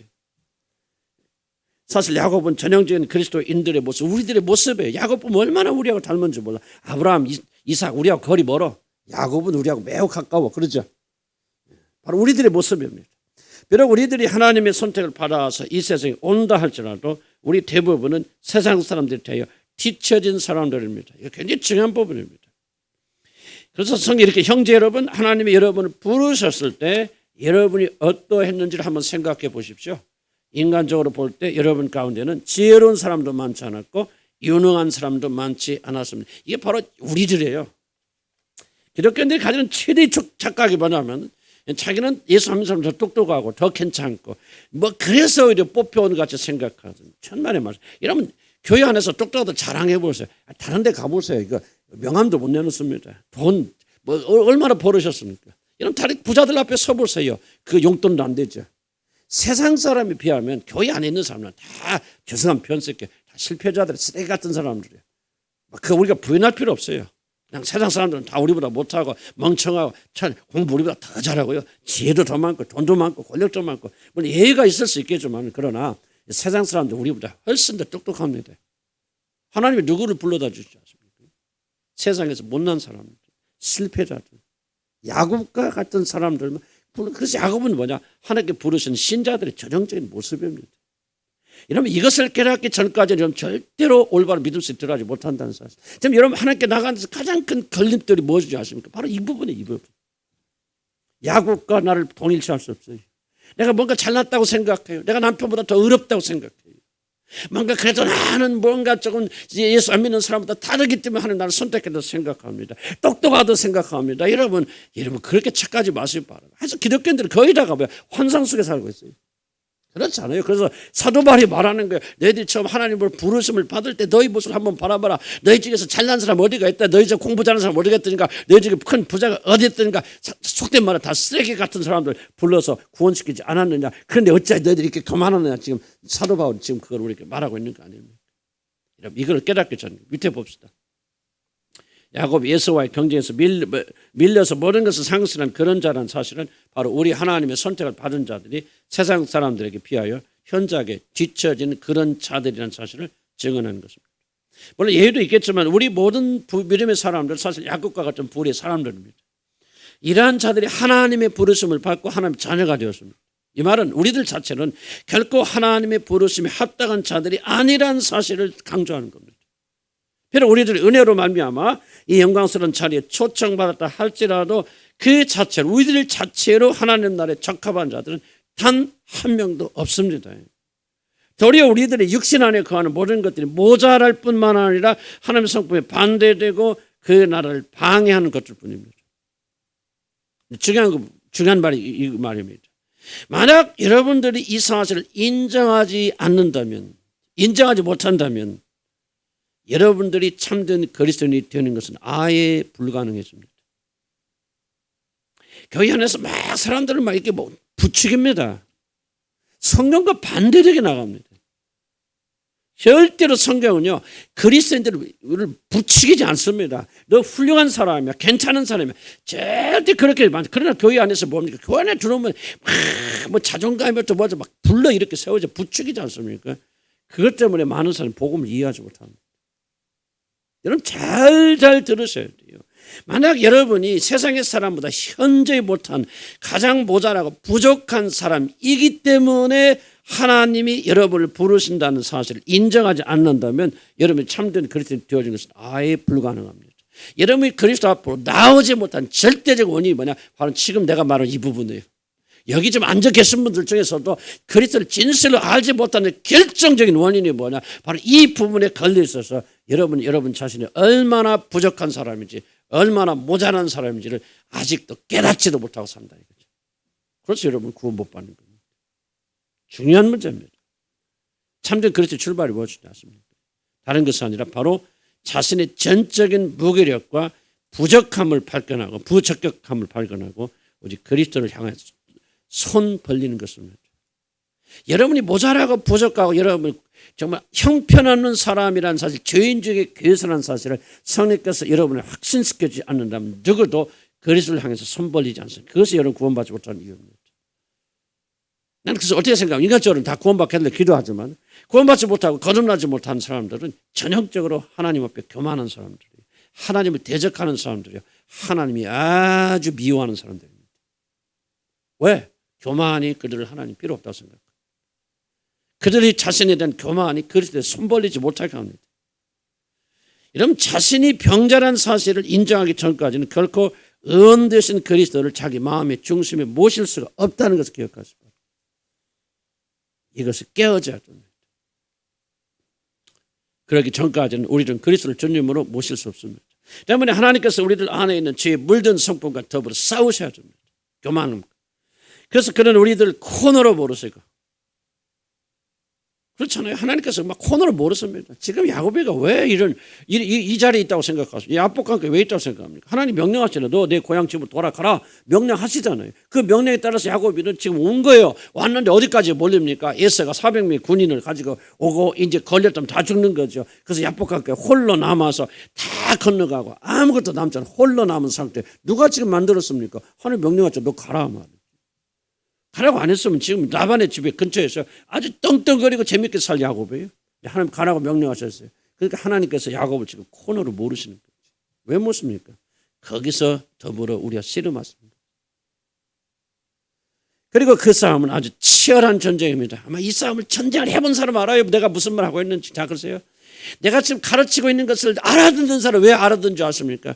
똑똑해서 알아듣는 거 아니에요. 그 사람은 이미 이런 전쟁을 성령 안에서 치러봤기 때문에 알아요. 무슨 말인가 이해가요, 여러분. 여러분 살면서 경험해봤기 때문에 이 지식의 문제가 아니에요, 여러분들. 겸손의 문제고 체험의 문제고 이것을 통과해본 사람들은요. 내가 왜 이걸 어떻게 압니까? 왜 이런 글을 내가 쓸 수 있습니까? 별거 없어요. 나는 통과해봤거든. 내가 뭐 완전했다 그 말은 아니고 나도 야곱과 같은 똑같은 씨름을 벌여봤기 때문에 성경에서 무엇을 말하는가 내가 이해할 수 있는 거예요. 내가 어떤 경로를 통해서 그리스도인이 되어졌기 때문에 내가 이런 상태가 들어가지 않으면 결코 여러분이 그리스도인이 될 수 없다는 걸 강조하는 겁니다. 수없이 말씀을 들어도요. 수십 년의 말씀을 들어도 여러분의 진짜 성령께서 여러분을 낮추시고 겸비시키시고 여러분 코너로 모르시고 이렇게 홀로 남게 하셔서 여러분이 야곱이라는 사실을 여러분 깨닫지 못한다면 결코 여러분 그리스도를 향해서 손 벌릴 수 없습니다. 하나님께 기도해야 돼요. 그래서 고난을 환영해야 됩니다. 어려운 문제 벗어나고 발버둥 기도하지 마시고 편하게 살게 되려 그렇게 기도하지 마시고 하나님 여러분의 영혼이 그 귀하다고 여긴다면 여러분 진심으로 전심으로 하나님 나를 코너로 몰아주시고 나를 야복하게 홀로 남겨주시고 홀로 남게 하여 주시옵소서. 내가 가지고 모든 걸 다 뺏어가시고 내가 홀로 남아서 하나님과 투쟁하게 하소서. 그렇게 기도해야 돼요. 여러분. 여러분 영혼이 귀한지 안다면 이것보다 더 귀한 것 없어요. 그래 기도 않는다. 어떡합니까 여러분은. 생명이 아니라 죽음을 선택하는 거. 하나님도 버려두실 수밖에 없어요. 내가 언제까지 이런 설교하겠습니까? 나도 몇 년 좀 가요. 뒤에 오신 목사님 똑같이 설교하지 난 모르겠어. 그러나 그런다고 합시다. 여러분 그 기회가 항상 주어집니다. 결단해야 돼. 결단이고. 정말 여러분이 영원히 중요한 것 알고 진짜 하나님 이 땅을 믿는다면 우리가 주저하지 말고 야곱과 같은 속으로 들어가서 거기서 이스라엘로 태어나야 됩니다. 그렇게 될 줄 믿습니다. 아멘. 그래 하셔야 됩니다. 이것이 우리 싸움의 정수입니다. 지금 막 뭐 잘 먹고 잘 살고 막 기복신앙 말이지. 때가 아니에요. 지금 배불리 먹을 때가 아니고 그거 생각할 그럴 때가 아니지. 지금은 지금 우리 주님 오실 때가 가까운데 그 앞에 올바로 서느냐 마느냐 죽느냐 사느냐 결정적 그런 순간들 아닙니까? 그렇다면 우리가 야곱의 이 시름 속에 들어가야 돼요. 안 들어가 있던 사람 주여 좀 제발 좀 나하고 씨름해 주세요. 그렇게 하나님께 기도하고 간구하고 홀로 남게 하시고 내가 믿고 의지하는 모든 걸 다 거저가시고 건강도 하나님 거저가시고 쳐버리시고 아버지 하나님 낮추시고 나 홀로 아무도 나를 돕지 않는 그런 상황으로 나를 만들어 주시옵소서. 거기서 내가 거듭나고 내가 거기서 달라지기 원합니다. 이런 기도를 드릴 줄 알아야 돼. 여러분 영혼을 사랑하시고 영혼이 있다는 걸 믿으신다면. 그렇지 않고서 한 사람도 구원 속에 들어가지 못합니다. 자, 봅시다. 그다음에 성경 이 싸움을 씨름이라 부르는 이유는 하나님과 그의 부르심을 받은 백성 사이에서 일어나서 가장 심각하고 치열한 싸움이 바로 지렁이와 같은 야곱을 참된 그리스도인으로 바꾸기 위한 하나님의 이 씨름입니다. 우리를 깊이 다루셔서 우리들이 하나님만을 붙잡게 만든 이 싸움은 가장 격렬하고 가장 심한 저항에 부딪힌 싸움 중의 싸움 이 싸움입니다. 아마도 이 싸움보다 더 치열한 전쟁 없을 것이고 그래서 성경은 이 싸움을 가리켜서 씨름이라 그렇게 묘사하고 있는 것입니다. 놀라운 것은 우리들은 이 씨름을 통해 하나님을 가장 깊게 알아가고 저는 좀 설명했던 다시 봤습니다. 가장 깊게 알아가고 이 싸움의 과정을 통하여 하나님과 가장 깊은 친밀을 경험한 것입니다. 아마 여러분들 난 우리 교인 가운데 몇 분들은 이걸 깨닫 이 무슨 말인가 이해하려 여러분 경험해 봤겠죠. 하나님과 가장 깊은 친밀을 누릴 때는 다른 거 아닙니다. 바로 이 씨름할 때입니다. 성경 우리들이 이 투쟁을 씨름으로 푸는 이유 중 하나는 뭐냐? 씨름이야말로 싸우는 두 사람이 가장 친밀하게 밀접되는 경기, 몸과 몸을 100% 부딪히고 싸우는 경기, 씨름, 레슬링 똑같은 거 아닙니까? 야곱이 그것 이름을 분이엘이라 하고 내가 하나님의 얼굴을 보았다라고 고백하는 것은 앞에 구절들 참고해야 될 때 내가 진짜 하나님의 눈과 코와 입과 귀 없어요. 하나님은 그런 거예요. 그거 보았다고 말하는 게 아닙니다. 이 씨름을 통해서 야곱은 지금까지 알아왔던 방식과는 전혀 다른 친밀로 여호와 하나님을 체험했다는 말인 겁니다. 여러분 한번 경험해 보시기 바랍니다. 고난을 통해서 하나님을 아는 것 같이 하나님은 깊이 알 데가 없어요. 여러분 고난이 얼마나 놀라운 신비가 있는지 저도 고난 싫어합니다. 고난 받는 거 별로 좋아하지 않아요. 그러나 성경 고난의 축복에 대해서 얼마나 강조하는지 모릅니다. 고난이 삶의 파괴가 모든 것을 상실하는 것이 하나님을 가장 깊게 알 수 있는 것이고 하나님과 얼굴과 얼굴을 마주 대할 수 있는 거예요. 바로 거기서 야곱이가 하나님 얼굴을 봅니다. 그래서 뭐라면 분열이라는 그런 말을 하죠. 여러분 하나님 얼굴을 보기를 원하시는 분들은 어떻게 기도해야 됩니까? 고난 달라고 기도해야 되고 편안함을 주님 뺏어가시고 안일함을 거두가 주시라 그렇게 기도해야 됩니다. 이렇게 기도하는 사람들 나도 제대로 못해요. 그러나 좀 어렵죠. 말이 어려운 게 아니고 좀 더 어려워지죠. 갈수록. 그런데 우리 안에 성령이 계시니까 할 수 있습니다. 자 봅시다. 5페이지 보면 하나님께서 이러한 씨름으로 우리가 씨름하는 것은 단지 우리들을 변화시키셔서 기능적으로 더 나은 사람 윤리적으로 더 나은 사람 만드신 것 아니라 씨름을 통하여 나의 모든 것을 상대에게 내어주고 상대의 모든 것이 나에게 주어지는 거죠. 바로 하나님께 씨름하는 목적이 이겁니다. 우리에게 자신을 내어주시고 우리의 모든 것이 그분 내가 너희 안에 너희가 내 안에 거하는 이 놀라운 축복이 뭐야? 기름 부심 벌써 쏙 들어오는 게 아니라 뭐예요?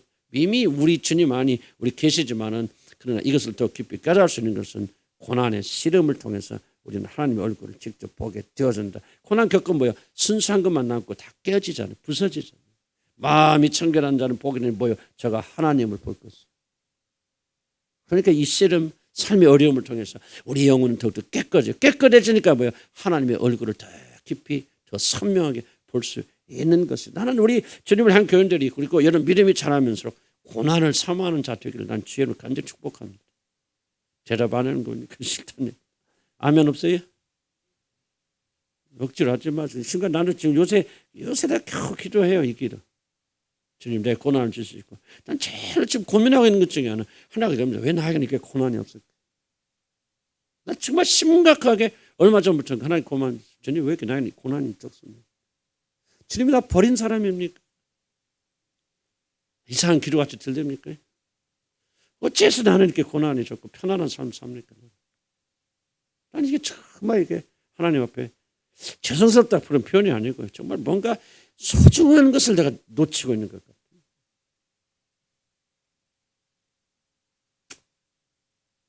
여러분들 이해가 될지 안 될지만 이해가 좀 안 되죠. 나도 그래서 이제 겨우 이런 그 생각과 이런 걸 잠시들씩 해나가는 거예요. 왜 나는 이 삶이 이렇게 편할까? 왜 편한 것을 그렇게 좋아할까? 왜 나는 저런 다른 사람들처럼 저렇게 고난이 적을까? 정말 나는 정말 이게 그렇게 옛날에는 정말 행복하게 생각했는데 그게 아니고 무엇인가 내가 좀 중요한 걸 놓치고 있지 않는가. 난 그런 생각 해봐요. 그래서 여러분 이해가 되든지 안 되든지 나는 가렵니다. 아멘. 나는 주님 계신 곳으로 가려고 그래요. 뭐예요? 주님과 가까이 나가고 제 얼굴을 보는데 나는 옛날에 그렇게 생각하면 신비주의 운동할 때는 정말 성령께서 역사하시고 막 그래서 나를 막 그 공중에 막 공중으로 나를 막 내 영혼을 이끌고 가셔서 거기 보좌로 이끌림 받아 거기 주님 얼굴 보고 나 그렇게 생각했는데 성경을 읽어보니까 하나도 그런 말 없어요. 그런데 이 고난을 통해서 분열 보세요. 지금 이 홀로 남은 씨름을 통해서 뭐라 합니까? 내가 하나님의 얼굴을 보았다. 씨름에서 직접 보았다는 얘기 아니에요. 정말 깊은 의미가 이 안에 담겨져 있거든요. 어렵고 여러분이 다 이렇게 기도하라 그런 게 얘기 아니고 막 여러분 가운데 어떤 분은 잘합니다. 조금씩 잘하죠. 잘하면서 내 말들을 조금씩 이해하기 시작해요. 잘하는 만큼만. 저도 막 사실 내가 말하는 거 그대로 살지 못해요. 그러니까 나도 조금씩 잘해나가고 어떤 분들 이야기를 들어보면 조금씩 잘하고 내가 오늘 오기 전에 그 어떤 분이 그 일기를 쭉 우리 쓰거든요. 매일 이렇게 일기를 써나가서 지난번 숙제한다고 나한테 내줘서 그 참 전에 읽었죠. 다시 한번 쭉 읽었어요. 그 안에 뭐랄까 좀 주님과 함께 동행하는 그 씨름 이게 뭐 자기는 모를 거예요. 자기는 모르지만 내가 볼 때는요. 그 안에 매일매일 그 참에는 앉아서 자기 전에 한 30분씩 자기 하루 일기를 쓰는데 영적 일기를 써나가는 거예요. 내가 얼마 은혜 받았는지 그거 잘하고 못하고 안 해요. 뭐 합니까 그 사람이 영적 여행을 주님과 계속 해나가면서 참 이 자매가 이 몇 년만 이거 한다면 현저하게 주님과 가까운 사람이 되겠다 그런 생각을 저도 해봅니다. 그러니까 여러분들이 이제 언젠가는 성령께서 여러분 안에 역사하시고 여러분이 사로잡히면은 이것이 가장 귀중한 삶이라고 여러분 깨닫게 내가 설명하는 거 설명해서 되는 거 아닙니다.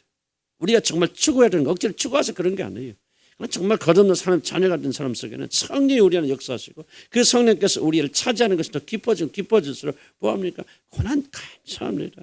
고난 좀 주시옵소서. 왜 이렇게 고난이 나는 없습니까? 고난을 통해서 내가 좀 깨끗해져 내가 주의 얼굴 좀 더 많이 볼 수 있는데 하고 정말 간절한 소망이 하라고서 되는 거 아니에요.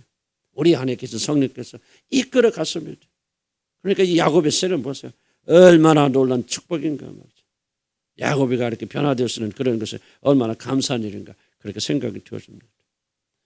시험을 많이 언제 기뻐하게 3번 내 이름이 뭐죠? 시간이 많이 짧으니까 아마 3번만 하고 끝납시다. 3번도 잘 못하면 좀 끝납시다. 3번 좀 길긴 한데 그래도 봅시다. 중요한 부분. 옛날에 많이 강조했어요. 그러나 내가 좀 그냥 넘어가려고 했는데 그래도 해야 되겠다 싶었습니다. 하나님은 끝까지 자신을 붙잡고 놓지 않은 야곱에게 그의 이름을 물어보십니다. 내 이름이 무엇이냐? 그는 내 이름이 야곱이니라 그렇게 고백합니다. 물론 하나님이 보내신 신적 존재가 천사가 야곱의 이름을 그리고 하나님이 모를 리가 없죠. 그럼에도 불구하고 야곱에게 이름을 물으신 이유는 야곱이 자신이 야곱이라는 사실을 전능자 앞에서 반드시 고백해야 했기 때문에 그렇습니다.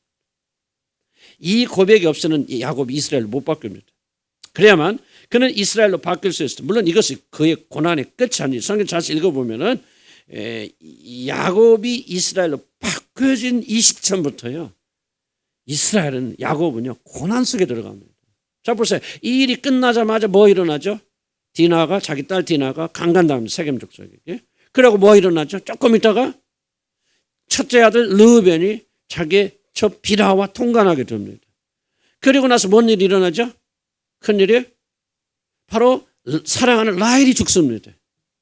그리고 그게 끝이 아니죠. 그리고 어제 다음에 유일한 아들 정말 사랑하는 아들 요셉이 팔려가죠. 근데 그때 몰래 죽임당하죠. 자기 편으로 보면. 네 가지 큰 사건이 일어나거든요. 그래서 이 야곱이가 이 바로 왕을 만났을 때 뭐라고 합니까? 내가 몇 살? 내가 137년 살았는데 뭐라고 말하죠? 험악한 130년 살았는데 험악한 인생 삶을 살았네 그렇게 말해요. 잘 보세요. 야곱이 이스라엘로 바뀌었을 때 끝이 아니에요. 상황 종료가 아니고 그때부터 지금까지 야곱이 경험하지 못했던 모든 시련의 큰 시련이 그때부터 일어나기 시작합니다. 여러분, 야곱이 이스라엘로 바뀌는 것은 쉬운 일이 아니고 인간적인 보면 좋은 일이 아닙니다. 하나님만을 의지하고 하나님을 붙잡는 사람 만들어지기 위해서는요, 이런 혹독한 시련을 겪어야 됩니다. 그러고도 여러분이 이스라엘 되기 원하십니까? 중요한 질문이죠. 이건 선택의 여지가 없어요. 여러분, 성령을 받은 자들은요, 성령이 우리 안에 강권하십니다. 그리고 우리는 결코 어떤 희생이 따르더라도 야곱으로 남아 있을 수가 없습니다. 이것은 바로 여러분 안에 성령이 거하는 자와 거하지 않는 자들의 차이점입니다. 성령이 거하는 자들, 그가 막 은사가 있고 뭐 그걸 말하는 거야. 성령이 거하는 자들은 결코 어떤 어려움이 오고 야곱과 같은 그런 고난 속에 들어가도 그들은 결코 야곱으로 남아 있을 수 없다는 사실을 그들은 고백합니다. 그리고 서운하게 됩니다. 저거 보세요. 성령을 받은 자 받지 못해 어디서 차이 나는지. 여러분, 지속적으로 여러분 안정과 안녕과 편안을 추구한다면 나는 죄송하죠. 여러분 거듭나서 모르겠어. 그러나 성령이 여러분의 삶을 주도한다고 나는 그렇게 말할 수 없다 생각합니다.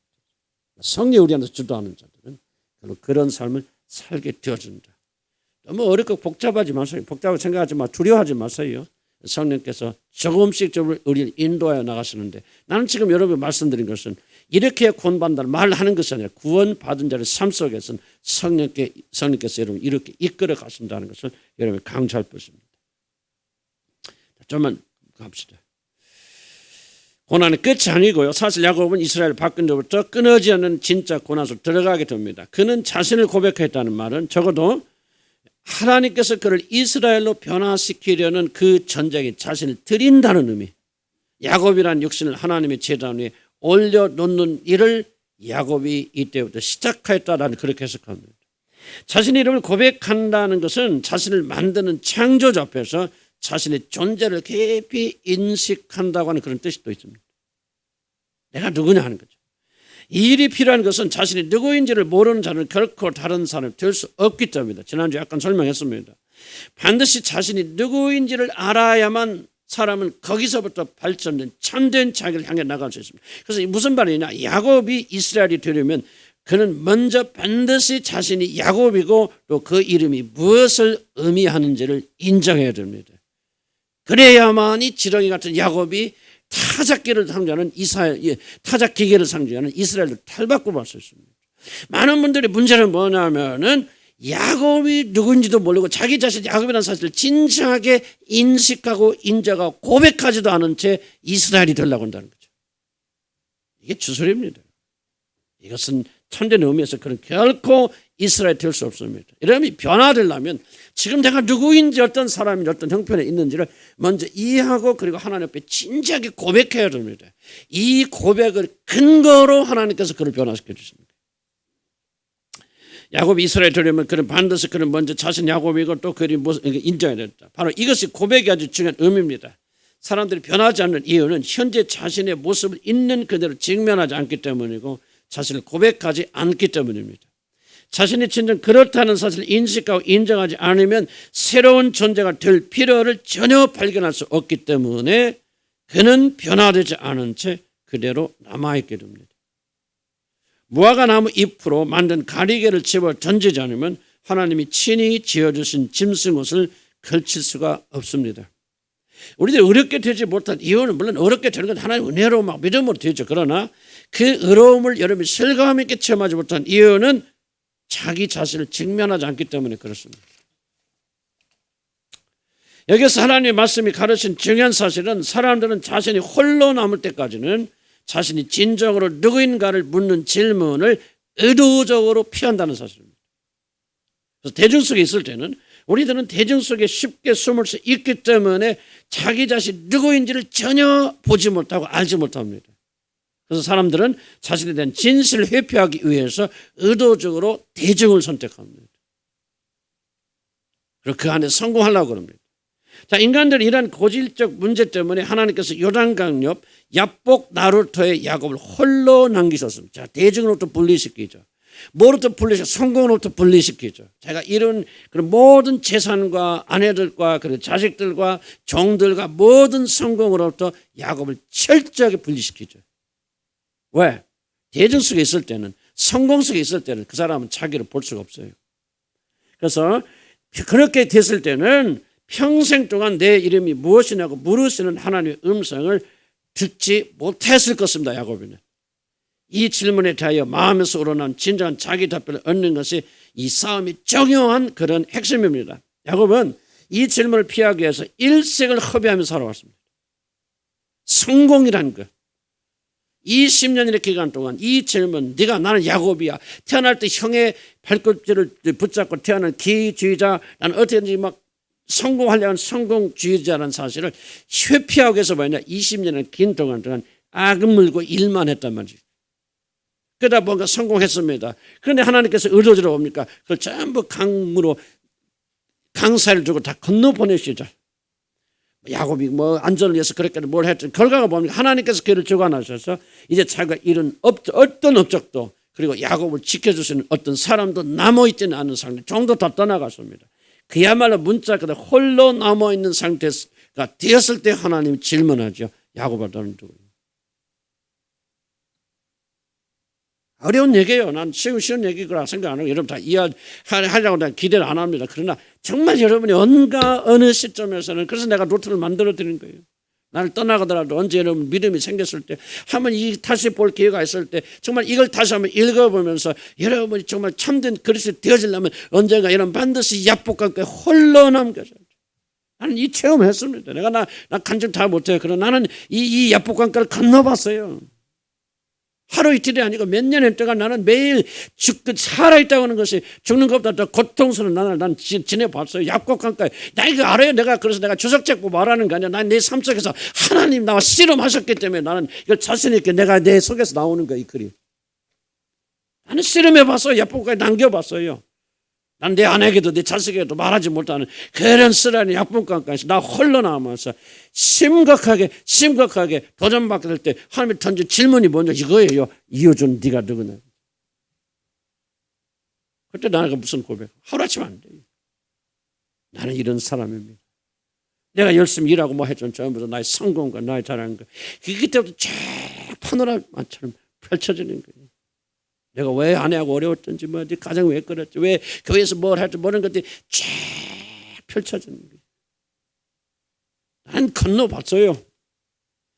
사도 바울이 뭐랍니까? 나는 무시하지 말라. 내가 그리스도의 흔적을 가졌노라. 그러는데 뭘 무시하고 말하는 나는 이 야복강가의 의미를 알아요. 나는 건너봤기 때문에. 그러지 않은 사람 누가 있겠습니까? 다만 정리를 못할 뿐이지. 나는 홀로 남아봤어요. 그리고 나는 거기서 주님 만났어요. 거기서 나는 이스라엘이 되어져. 물론 그때부터 끝이 아니죠. 그때부터 또 고난과 역경과 시련이 있어요. 그러나 나는 두려워하지 않습니다. 내가 진짜 거듭난 것은 진짜 영적으로 거듭날 건 옛날에 거듭났겠죠. 그러나 나는 뭐 심리적 거듭남으로 표현하고 어떻게 표현을 하든지 간에 내가 이런 마음의 참된 거듭남이 일어나는 것은 나는 야복강가예요. 그래서 나는 주님과 오랜 세월 하루아침에 오랜 세월 씨름했어. 난 죽기보다 더 힘든 나는 난 여러분 다 말 무슨 일이면 난 오랫동안 몇 년 동안 계속 걸어왔어요. 차라리 죽는 것이 낫다는 삶 난 살아왔어요. 그리고 거기서 결론이 뭡니까? 내가 그때 보이기 시작하고 내가 야곱입니다. 그렇게 정말 진심으로 정심으로 고백했을 때 하나님께서 나를 거기서 이스라엘로 바꿔나가기 시작했습니다. 그래서 성경은요 나한테 살아있습니다. 나한테 살아있어요. 나는 그래서 여러분들께 자신 있게 말씀드리는 거예요. 이 말씀. 나는 맛보 알아봤기 때문에 겪어봤기 때문에 건너봤기 때문에 그래서 씨름해봤기 때문에 그래서 환도뼈를 얻어 터져봤기 때문에 나는 알아요. 그래서 그때부터 주님이 나를 이스라엘로 바꿔나가시는 거 아니에요. 그래서 얼마나 놀라운 축복을 알기 때문에 그래서 조금씩 기도하는 거지. 주님 고민하는 거지.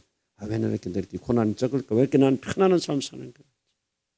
그런 좀 이런 웃기는 이야기 같지만 나는 정말 심각한 그런 얘기를 그렇게 하고 있는 것입니다.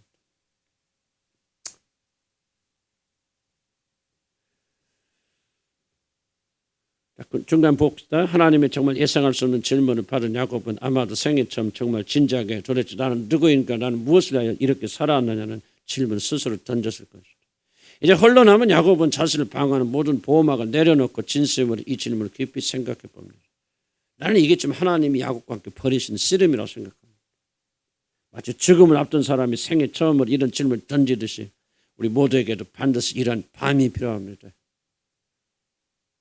정말 간곡히 부탁합니다. 여러분의 이 밤이 필요합니다. 야복강가 건너지 못하면 여러분 요단 건너지 못하고 적과 꼬리를 땅에 들어가지 못합니다. 그래야만 여러분 이스라엘. 그래서 이 밤은 사모하시기 바랍니다. 성공하려고 하지 마시고 대중 속에서 여러분 인기 끌려고 하지 마시고 홀로 남으셔서 주님 손에 낮춰지십시오. 그럼 여러분 이스라엘이 되고 가나안으로 들어갑니다.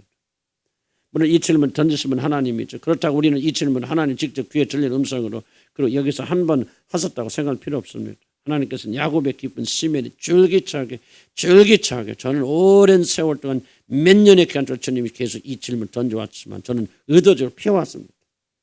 야곱아 너는 도대체 누구이냐. 야곱을 향하여 하나님은 끈질기게 이 질문을 던졌었고 야곱은 끊임없이 이 질문으로부터 도망다녔습니다. 하지만 모든 것이 자신을 다 떠나갔고 자신의 모든 힘의 근원이 끊어진 바로 이 밤에는 이 질문을 도무지 피할 길이 없습니다. 환도뼈 순서 보지 마세요. 환도뼈 끊어진 사람 못 도망갑니다. 그 앞에 기어야 돼요. 환도뼈 끊어진 사람 할 수 있는 유일한 것이 뭔지 아십니까? 하나님 바짓가랑이 붙잡고 늘어진 것밖에 없어요. 나도 그걸 잘 안 했어요. 그거는. 그렇겠지만 어려운 속에 들어간 사람이 뭐합니까? 모든 걸 다 잃어버린 사람은 하나님 한 분밖에 붙잡을 수 없어요. 환도뼈가 바로 그런 겁니다. 그래서 그는 태어나서 처음으로 진실된 생각과 대답을 합니다. 물론 여기에는 성리 역사 있었겠죠. 나는 일생 동안 형을 뛰어넘는 성공을 붙잡게 달린 기유자 야곱입니다. 그렇게 부르죠. 야곱이 이렇게 대답했다는 것은 하나님 앞에서 자신의 질투를 생애 처음 그대로 인정했다는 겁니다. 여러분 중요한 겁니다. 쉽지 않아요 이거요. 하나님 앞에서 여러분 솔직하게 보는 건 정말 어렵습니다. 사람 앞에서 인정할 때 훨씬 어려운 게 하나님 앞에서 나는 야곱이라고 대답하는 게 어렵습니다. 하룻밤에 그냥 쉽게 대답했다고 생각하지 마세요. 아까 다윗이 쉽게 고백했다고 생각하지 말듯이 야곱이가 쉽게 나는 야곱입니다. 그거 아니에요. 야곱의 전생애가 여기 지금 녹아있는 겁니다. 일평생 자신이 아닌 다른 사람을 살게 발버둥 쳐왔습니다. 그는 자신이 아닌 자로 살게 위장하고 속이고 투쟁하는 그런 삶을 살았지만 이 모든 것들이 한낱 안개에 불과하다는 것을 오늘 밤 비로소 깨닫고 그 사실을 하나님께 고백합니다. 우리는 이것을 심리적 인지작용이라고 그렇게 가볍게 말해서는 안 됩니다. 이것은 하나님의 살아있는 음성입니다. 이것이 또렷하게 말씀하신 말씀이 어디에 있겠습니까? 귀에 들리는 음성만 음성이 아니고요. 그냥 넘어갑니다. 내가 잘못 들었나 뭐나. 그러나 우리 내면에 하나님께 쫄깃하게 방방방 때리시는 음성이 있습니다. 너는 도대체 누구냐? 이것야말로 우리들이 깊은 내면에 들려주시는 하나의 음성이 아니라면 무엇이 음성입니까? 중요한 것이 이것입니다. 야곱이 이런 질문과 대답을 처음으로 진지하게 한 이유는 자신의 사고의 결과가 아니라 하나님께서 그와 더불어 격렬한 씨름을 하셨기 때문입니다. 이 모든 것 뒤에는 하나님이 있으십니다. 야곱을 부르시고 택하신 하나님께서 오늘 그의 마음에 심은 야곱의 존재 가장 깊은 곳에서 자신이 야곱이라는 것을 고백하게 되었습니다. 주목과 결론 줍시다. 여러분 이걸 깨닫고 봐서 주님 여러분 기도하면서 주님 나는 야곱입니다. 여러분 인위적으로 고백하라는 이야기가 아닙니다. 그렇게 쉽게 고백하는 고백이 아니에요. 하나님께서 여러분의 격렬한 씨름을 여러분 벌이십니다. 내가 지금 이런 걸 가르쳐드리는 이유는 뭐냐면 여러분이 그런 싸움을 싸울 때에 그것이 무엇인지 깨닫고 그 씨름에 응하시라는 겁니다.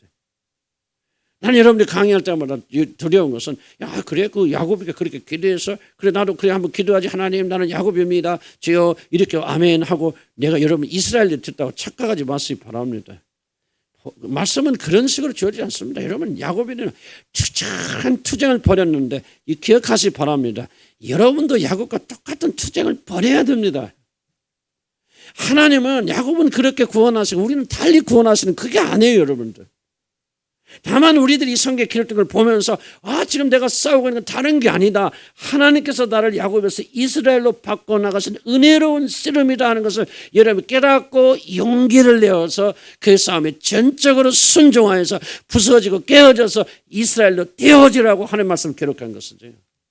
야곱이가 그런 씨름을 싸웠기 때문에 우리가 그냥 믿음으로 아멘하면 우리가 다 이루어지는 주술이 기독교 아닙니다.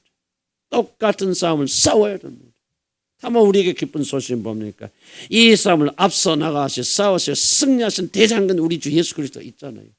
그분을 힘입어서 나가게 된다면 나는 누구든지 믿음을 가진 자들은 아무리 어린 아이라 할지라도 넉넉히 야곱이 벌인 씨름을 치러 나가며 승리할 수 있다고 그렇게 믿습니다. 나는 우리 교회를 향해서 교회에 대해서 더욱더 적극적인 마음을 가지는 것을 뭐냐면 여러분한테 가능성을 받기 때문에 물론 다는 아니지만 그런 일부의 사람들이 그리스도 예수 안에 자라나간 것을 보면서 우리가 복음을 풀로 100% 전해도 우리가 받을 수 있는 단계에 몇 사람들은 되었구나 하는 믿음이 생기기 때문에 이런 강력한 메시지를 하나님께서 저를 통해서 선포하십니다. 예수 믿고 구원받아 천국 간다. 그것이 구원 아니에요. 구원의 일부분이고 구원의 한 시작이 될 수 있지만 구원의 정말 중요한 부분은 오늘 아브라함과 이삭과 야곱에게서 일어났던 이 구원의 역사가 저와 여러분 안에서 일어나야 됩니다. 일어나야 구원 받는다는 말을 하는 것이 아니고 바로 이 일을 이루시기 위해서 하나님께서 은혜로 저와 여러분 구원해 주신 것입니다. 이것이 우리 부르심입니다. 이스라엘로 변화되어서 점과 흠과 티가 없는 자로 우리가 변화되어서 하나님의 심판 앞에 서게 되었을 때 하나님의 저울로 달아봐서 부족함이 없는 자로 증명되어서 그 영광의 나라 들어가려고 하는 것이 하나님 우리를 구원의 목적이고 바로 그 일을 우리에게 성령을 보내주셔서 일을 하시고 이렇게 저와 같은 선지자 목회자를 통해서 하나님께서 이름을 계속해서 선포하시고 말씀하시고 여러분 가운데 믿음을 이렇게 세우셔서 여러분 이 믿음을 가지고 주님을 의지해서 여러분에게서 성령을 의지하여서 이들이 겪을 같은 이 믿음의 길로 저와 여러분이 들어가야 된단 말이에요. 그리고 그 길이 이미 우리는 열려졌고 시작되었다는 거예요. 야곱의 씨름이 우리 안에 있고 있어야 되고 이 씨름을 싸울 때 두려워하거나 주저하지 마세요. 야곱처럼 이스라엘 끝까지 하나님 물고 늘어집니다. 정말 나는 아름답게 타는 게 윤리적 도덕적인 아름다움이 아닙니다. 야곱이가 그렇게 얻어터지고 20년 동안 대학 뺏기고 모든 것을 다 잃어버린 위기 속에 있어도 야곱이가 결단코 포기하지 않는 하나님의 믿음이 무엇입니까?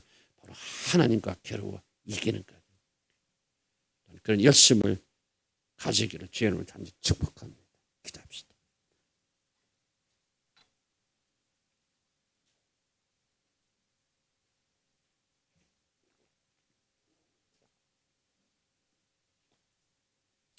성령께서 어느 부분을 각 사람에게 말씀할 줄은 알지 못합니다.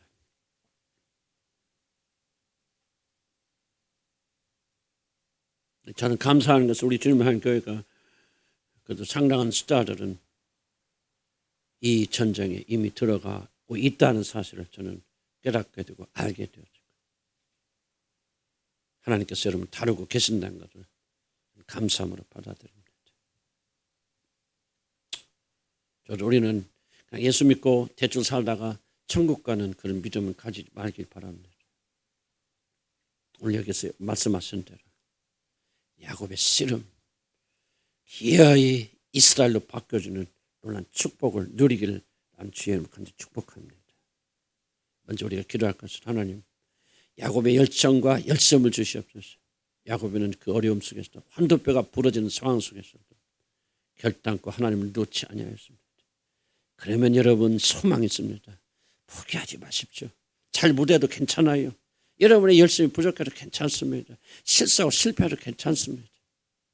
주님만은 놓지 마시기 바랍니다.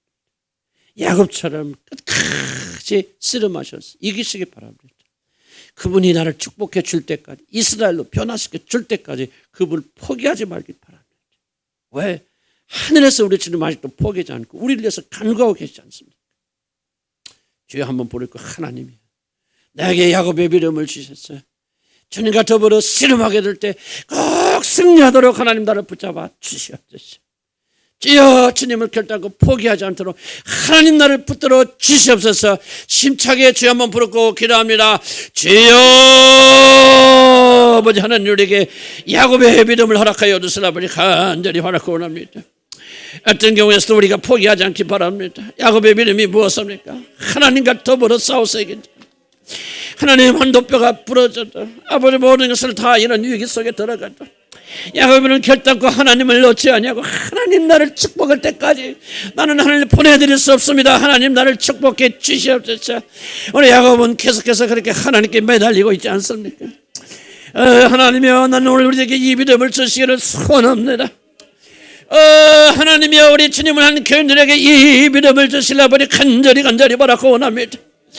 야곱이가 아버지는 이스라엘도 변화되기 위해서 하나님 나를 축복해 주셔서 하나님 내가 믿고자 하는 하나님 한 분밖에 없사니 하나님이 나를 긍휼히 여겨 주시옵소서. 지하로 눈물을 흘리며 주님께 매달리는 우리 하나님의 백성들이 되도록 하나님 인도하여 주시라 버리 간절히 바라고 원합니다.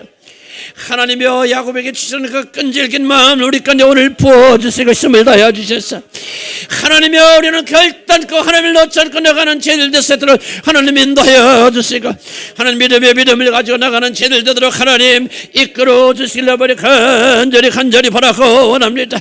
하나님이여 결단코 포기하지 않도록 주여 붙들어 주시고 아버지 끌어주시려 버리 간절히 바라고 원합니다. 하나님이 우리에게 믿음을 주시고 열정을 주시고 힘을 다하여 주셔서 아버지 하나님의 놀란 축복을 받는 죄들 되도록 하나님 인도하여 주시되 야곱이가 벌였던 끈질긴 싸움을 우리가 포기하지 아니하도록 하나님 인도하시고 이끌어 주시기를 아버지 간절히 바라고 원하나이다. 하나님이여 우리에게 야곱의 기질들을 품어 주시옵시고 야곱의 주신 참된 믿음 인내하는 믿음 끝까지 하나님 붙잡는 믿음 하나님을 향해 나가는 그런 믿음을 향해 나가도록 하나님 인도하여 주시려 버려 간절히 바라고 원합니다. 성령의 물을 붙들어 주시고 숨을 넣어 주시고 아버지 은혜를 넣어 주셔서 아버지는 더 깊이 찬송하며 나가는 아버지 그런 믿음을 가시도록 하나님 인도하여 주시옵소서. 예수 이름으로 기도합니다. 야곱의 축복이 무엇입니까? 내가 누구시냐 하고 물어봤을 때 하나님께서 물어볼 때 야곱이가 내가 야곱이라 대답하지 않았습니까? 나는 결단코 여러분에게 쉽게 대답하라고 말씀드리지 않았습니다. 하나님 여러분과 더불어 씨름하십니다. 많은 분들이 이 씨름에서 도망가려고 그럽니다. 어떻게 이거 너무 힘들어요 뭐예요 어떻게 이런 식으로 생각하면서 이게 얼마나 고귀한 씨름인가 알지 못합니다. 여러분 삶 속에 지금 어려움이 있습니까? 기뻐하시기 바랍니다. 축복입니다. 여러분 삶에 고난이 있습니까? 잘 안 되는 것이 있습니까? 어려움이 있습니까? 축복입니다. 왜 도망가려고 합니까? 하나님께서를 바꿔주시는 이 놀라운 축복을 우리가 절대로 놓치지 않길 바랍니다. 하나님 내가 야곱이라는 사실을 발견할 때까지 정말 야곱이라는 사실을 내 마음의 중심에서 고백할 때까지 하나님 나를 버리지 마시고 나를 다뤄주시고 나와 씨름하여 주시옵소서. 하나님 나와 씨름하여 주셔서 나의 환도뼈가 부러지게 하여 주시고 내 마음의 중심에서 주여 나는 야곱인이다 좀 힘을 내서 기도하시기 바랍니다. 왜 이렇게 오늘 힘이 없습니까? 힘을 내서 기도해서 하나님 오늘 야곱이가 벌였던 씨름했던 것처럼 주여 내가 야곱이라는 사실을 고백하여서 이스라엘로 바뀌는 놀라운 역사가 있도록 하나님 역사여 주시옵소서. 주여 한번 힘있게 부르고 기도합니다. 주여 도와주시옵소서. 하나님 야곱의 기도를 도와줄 것처럼 하나님 우리 사랑하는 자녀들의 기도를 도와주시라 우리 간절히 바라고 합니다. 이것은 우리의 본성과 근하는 기도인 줄 압니다. 우리의 본성 편하고 쉽게 가고 행복한 길을 추구하고 있습니다. 아버지 우리의 본성 이런 기도를 원하지 않는 건 참합니다. 아버지 그러나 아버지 하나님 영으로서 기도하기 원합니다. 내 이름이 무엇이냐 물어봤을 때 야곱이가 정말로 아버지 하나님 야곱이라고 대답하지 않았습니까? 단순간에 일어난 대답이 아니라 씨름 끝에 이루어진 대답이기를 합니다. 아버지 하나님 내가 이런 어려움을 경험하고 어려움을 닦고 있을 때 하나님여 내가 간절한 마음을 가지게 되도록 하나님 인도하시고 역사여 주시라 버리 간절히 바라고 원합니다. 하나님이 우리에게 믿음을 주시라 버리 간절히 바라고 원합니다. 아버지는 지금까지 도망가는 삶을 살았나이다. 얼마나 편하게 사는 것이 나의 목적이었고 성공이 나의 목적이었습니다. 그러다 어느 날 하나님이 나와 더불어 씨름하기 시작하였습니다. 정말로 힘들었습니다. 죽는 것이 차라리 나을 뻔했다 그렇게 생각했습니다. 사는 것 자체가 괴로운 날이 저도 몇 년 있었습니다. 아버지 그러나 그때 나를 씨름하였습니다. 하나님이 나를 실수 아버지 나로 하여금 내가 야곱이라고 고백하게 만들지 않았습니까? 하나님은 그때부터 하나님과 나의 관계는 달라지기도 합니다. 그때부터 나는 새로워졌다는 사실을 압니다. 하나님 이 시간에 다시 한번 나에게 고난과 고통을 당할 때 두려워하지 않게 해주시고 피하지 않게 해주시고 도망가지 않게 해주시고 주여 하나님으로부터 싸워서 환도뼈가 얻어터지고 아버지 내 마음의 중심으로부터 내가 야곱이라는 사실을 고백하며 나올 수 있도록 하나님 축복하여 주시려고 간절히 바라고 원합니다. 하나님이 어째 우리 주님을 향한 교인들은 도망가는 것을 위해서 기도합니까? 편하게 사는 것을 위해서 기도합니까? 어째 자기 전에 문제가 많다고 그렇게 낙담하고 절망합니까? 하나님이 우리를 바꾸시는 좋은 기회가 아닙니까? 하나님이여 우리 어린아이들에게도 믿음을 주시기 바랍니다. 인생이 어렵다고 생각할 때 아버지 그 인생이 어려운 시간이 바로 하나님께서 나를 야곱으로 바꿔주시는 아버지 그런 시간이라는 것을 믿음으로 깨닫도록 하나님 인도하여 주시려고 간절히 바라고 원합니다. 하나님 우리에게 믿음을 주시기 바랍니다. 이 기도를 할 수 있도록 도와주시기 바랍니다. 이 기도에 힘을 낼 수 있도록 도와주시기 바랍니다.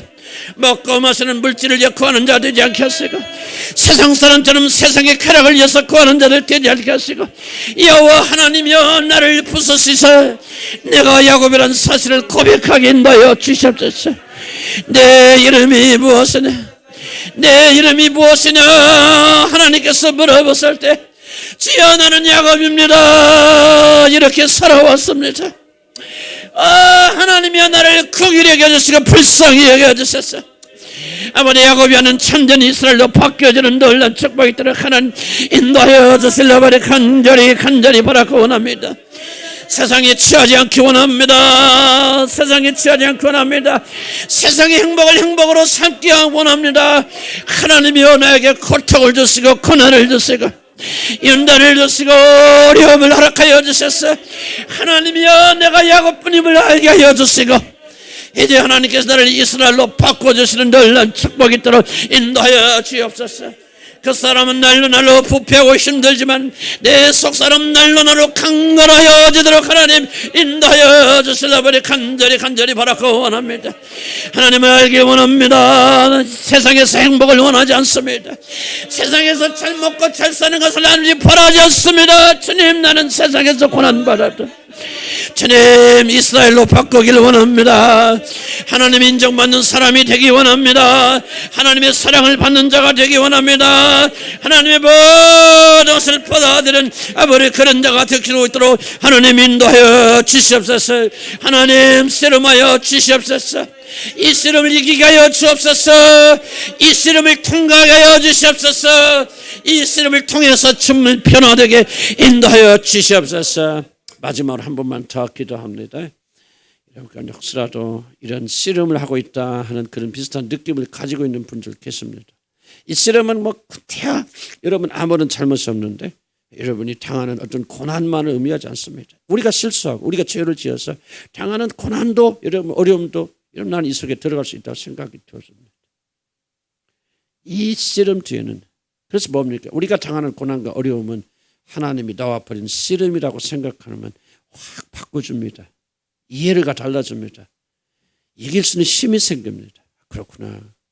내가 비록 내 잘못 때문에 이런 어려움을 겪는다 할지라도 반드시 하나님이 나를 벌하시는 게 아니구나. 하나님 나를 씨름하시는구나. 아까 뭐라고 그랬습니까? 하나님과 가장 깊은 친밀을 들 때 나는 잘 몰랐어요. 근데 지나고 보니까 이 말이 맞는 거예요. 그때같이 내가 간절했던 적 없고 그때같이 하나님 얼굴을 구했던 적 그때같이 하나님이 가까이 있다고 느낀 적이 없어요. 그래서 내가 지금 말하는 거죠. 내가 고난이 없는 게 문제다 말이에요. 내가 이거 편하면 더 기쁘고 가까워야 되는데 안 돼요. 그래서 내가 차라리 나 고난받는 게 낫겠다 어려움이 있겠다 하는 생각을 차라리 한 것은 뭐냐. 나는 그때같이 하나님의 얼굴을 가까이 본 적이 없기 때문에 어려움이 있는 분들 낙심하지 마세요. 여러분의 실수와 실패를 해도 아니 우리 실패 실수로 벌받지 않는 사람 누가 했습니까? 그 정도로 깨끗한 사람 누가 했습니까? 다 우리 죄 때문에 어려움 당하는 거 아니겠습니까? 그러나 이것을 이용하셔서 하나님 뭐 하십니까? 우리가 씨름하십니다. 그리고 이때 우리가 하나님과 가장 친밀하게 느끼면 난 여러분에게 한번 간곡히 부탁합니다. 여러분 이해가 되지 않을지라도 여러분 하나님 만나고 나면요 이것이 얼마나 놀라운 축복인가를 알게 됩니다. 그래서 기도합시다. 주여 피하고 도망가지 않게 하시고 하나님의 얼굴을 보게 해 주옵소서. 이 어려운 신을 통해서 하나님을 느끼게 해 주옵소서. 하나님의 얼굴을 보게 하옵소서. 하나님의 얼굴을 볼 뿐만 아니라 얼굴을 비비게 하여 주시옵소서. 주여 가장 친밀한 친밀로 나에게 동행하여 주시고 임재하여 주시옵소서. 주여 나는 낙담하지 않고 오히려 이것을 기회로 삼아서 하나님을 향해 나가기를 소원합니다. 주여 한번 부르고 마지막으로 기도합니다. 주여 도와주시옵소서. 하나님이여 우리 지각을 새롭게 하여 주옵소서. 하나님이여 우리가 당하는 어려움과 고난이 얼마나 놀라운 축복을 알게 하여 주옵소서. 아버지 그렇습니다. 내가 하나님의 얼굴을 본 때가 아니었습니까? 내가 하나님의 얼굴을 마주대할 때 내가 언제였습니까? 바로 내가 고난받고 어려움을 당할 때가 아니었습니까? 일이 잘 안 풀리지 아니할 때, 차라리 죽기를 소원했을 때, 아버지 모든 수치와 선한과 화를 모든 것으로 아버지의 숨조차 쉴 수 없을 그때 하나님 바로 내 옆에 계시다는 걸 발견하지 아니했습니까? 하나님이여 고난받는 우리 자녀들 있습니까? 어려움을 겪고 있는 자녀들 있습니까? 실패를 경험하고 있는 자녀들 있습니까? 하나님 저들의 영혼에 깨달음을 주시라 버려 소원하나이다. 이때가 내가 너와 가장 가까이 있는 때란다. 이때가 지금 네가 나의 얼굴을 보고 있는 때라고 하는 것을 알게 해주시기 주시 바랍니다. 하나님이여 우리에게 지각의 영을 주시고 하나님이여 우리가 깨닫도록 주님 도와주셔서 고통에 있는 자들의 이 진료에서 해방되게 인도하시고 더욱더 기뻐하고 즐거워하는 자들 되게 인도하시고 하나님께 영광되는 자에게 인도하여 주셔서 하나님이 이 어려운 고난을 통해서 나를 단련시키셨듯이 하나님이 우리 자녀를 또 단련시켜 주셔서 이스라엘로 바꿔주는 역사로 하나님 인도하여 주시라 우리 간절히 기도하시기 바랍니다. 씨름해야 돼요. 그냥 일 수 없어요. 하나님 얼굴을 보기 원합니다. 주여 이때 하나님과 가장 친밀을 저들이 체험하기 원합니다. 죽음이 아니라 부활을 체험할 수 있도록 하나님 역사여 주시기를 간절히 바라고 원합니다. 젊은 청년들이 하나님의 얼굴을 보기 원합니다. 괴롭고 힘들 때에 예수님의 아버지를 보지 못해 육신의 어머니와 헤어지게 되어졌을 때도 하나님의 저들이 하나님의 얼굴을 보게 되는 아버지 영광이 있도록 하나님 인도하여 주시기 바랍니다. 하나님 우리에게 믿음을 주시기 바랍니다. 하나님 우리에게 믿음을 주시고 하나님 담대한 믿음을 가지고 나가기 원합니다. 기뻐하고 즐거워하기 원합니다. 담대하기 원합니다.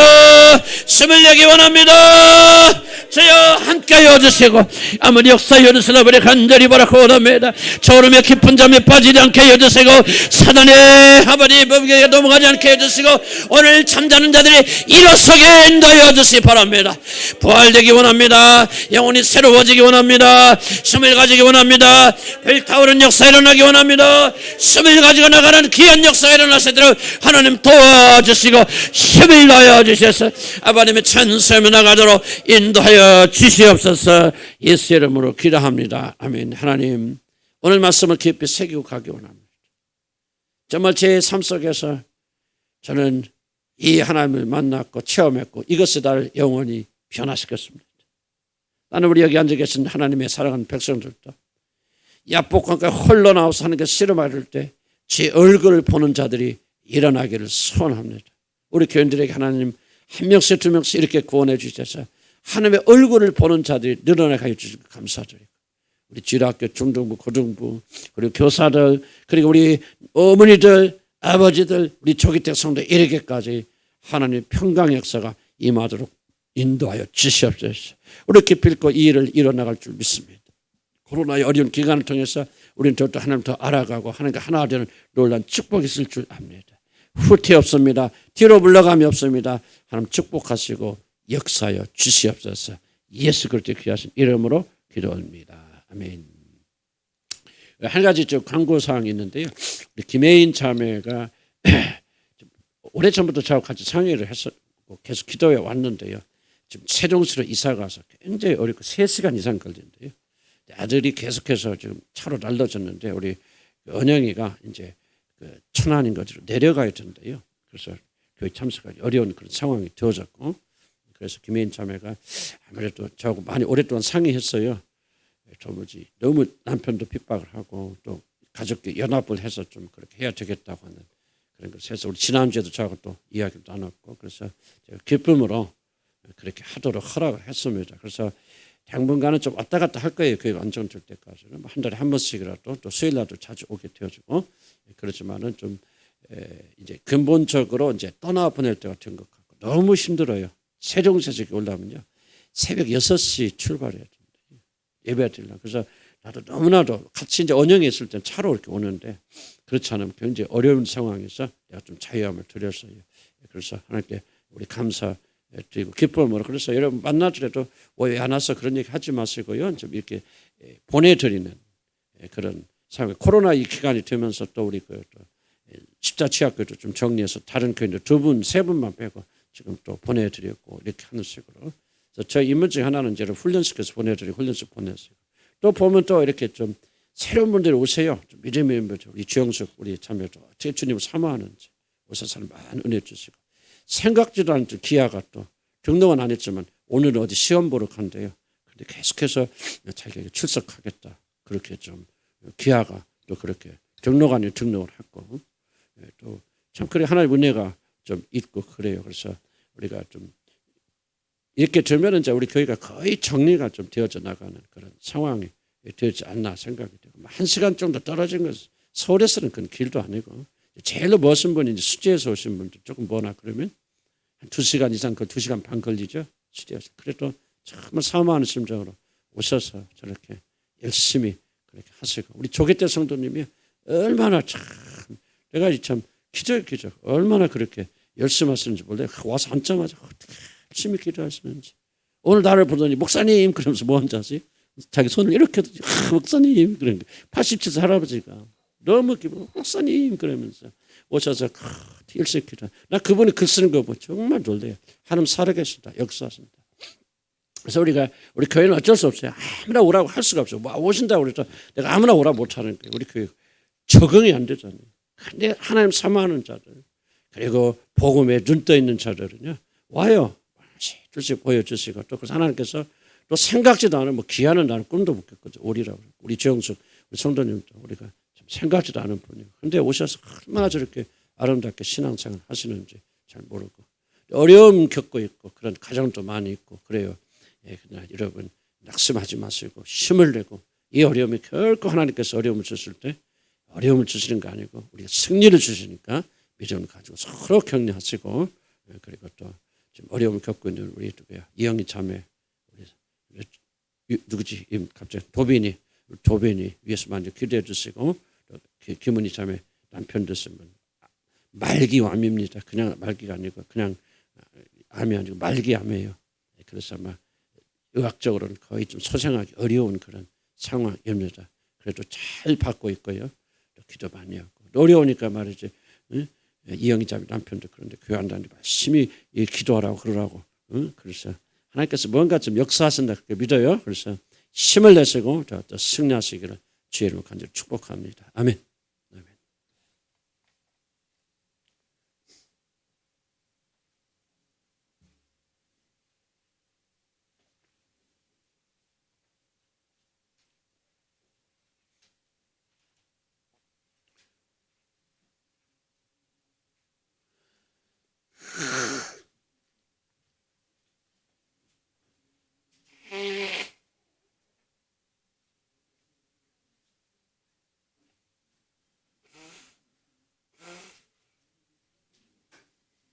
수고들 많으셨습니다. 대원이 수고했다.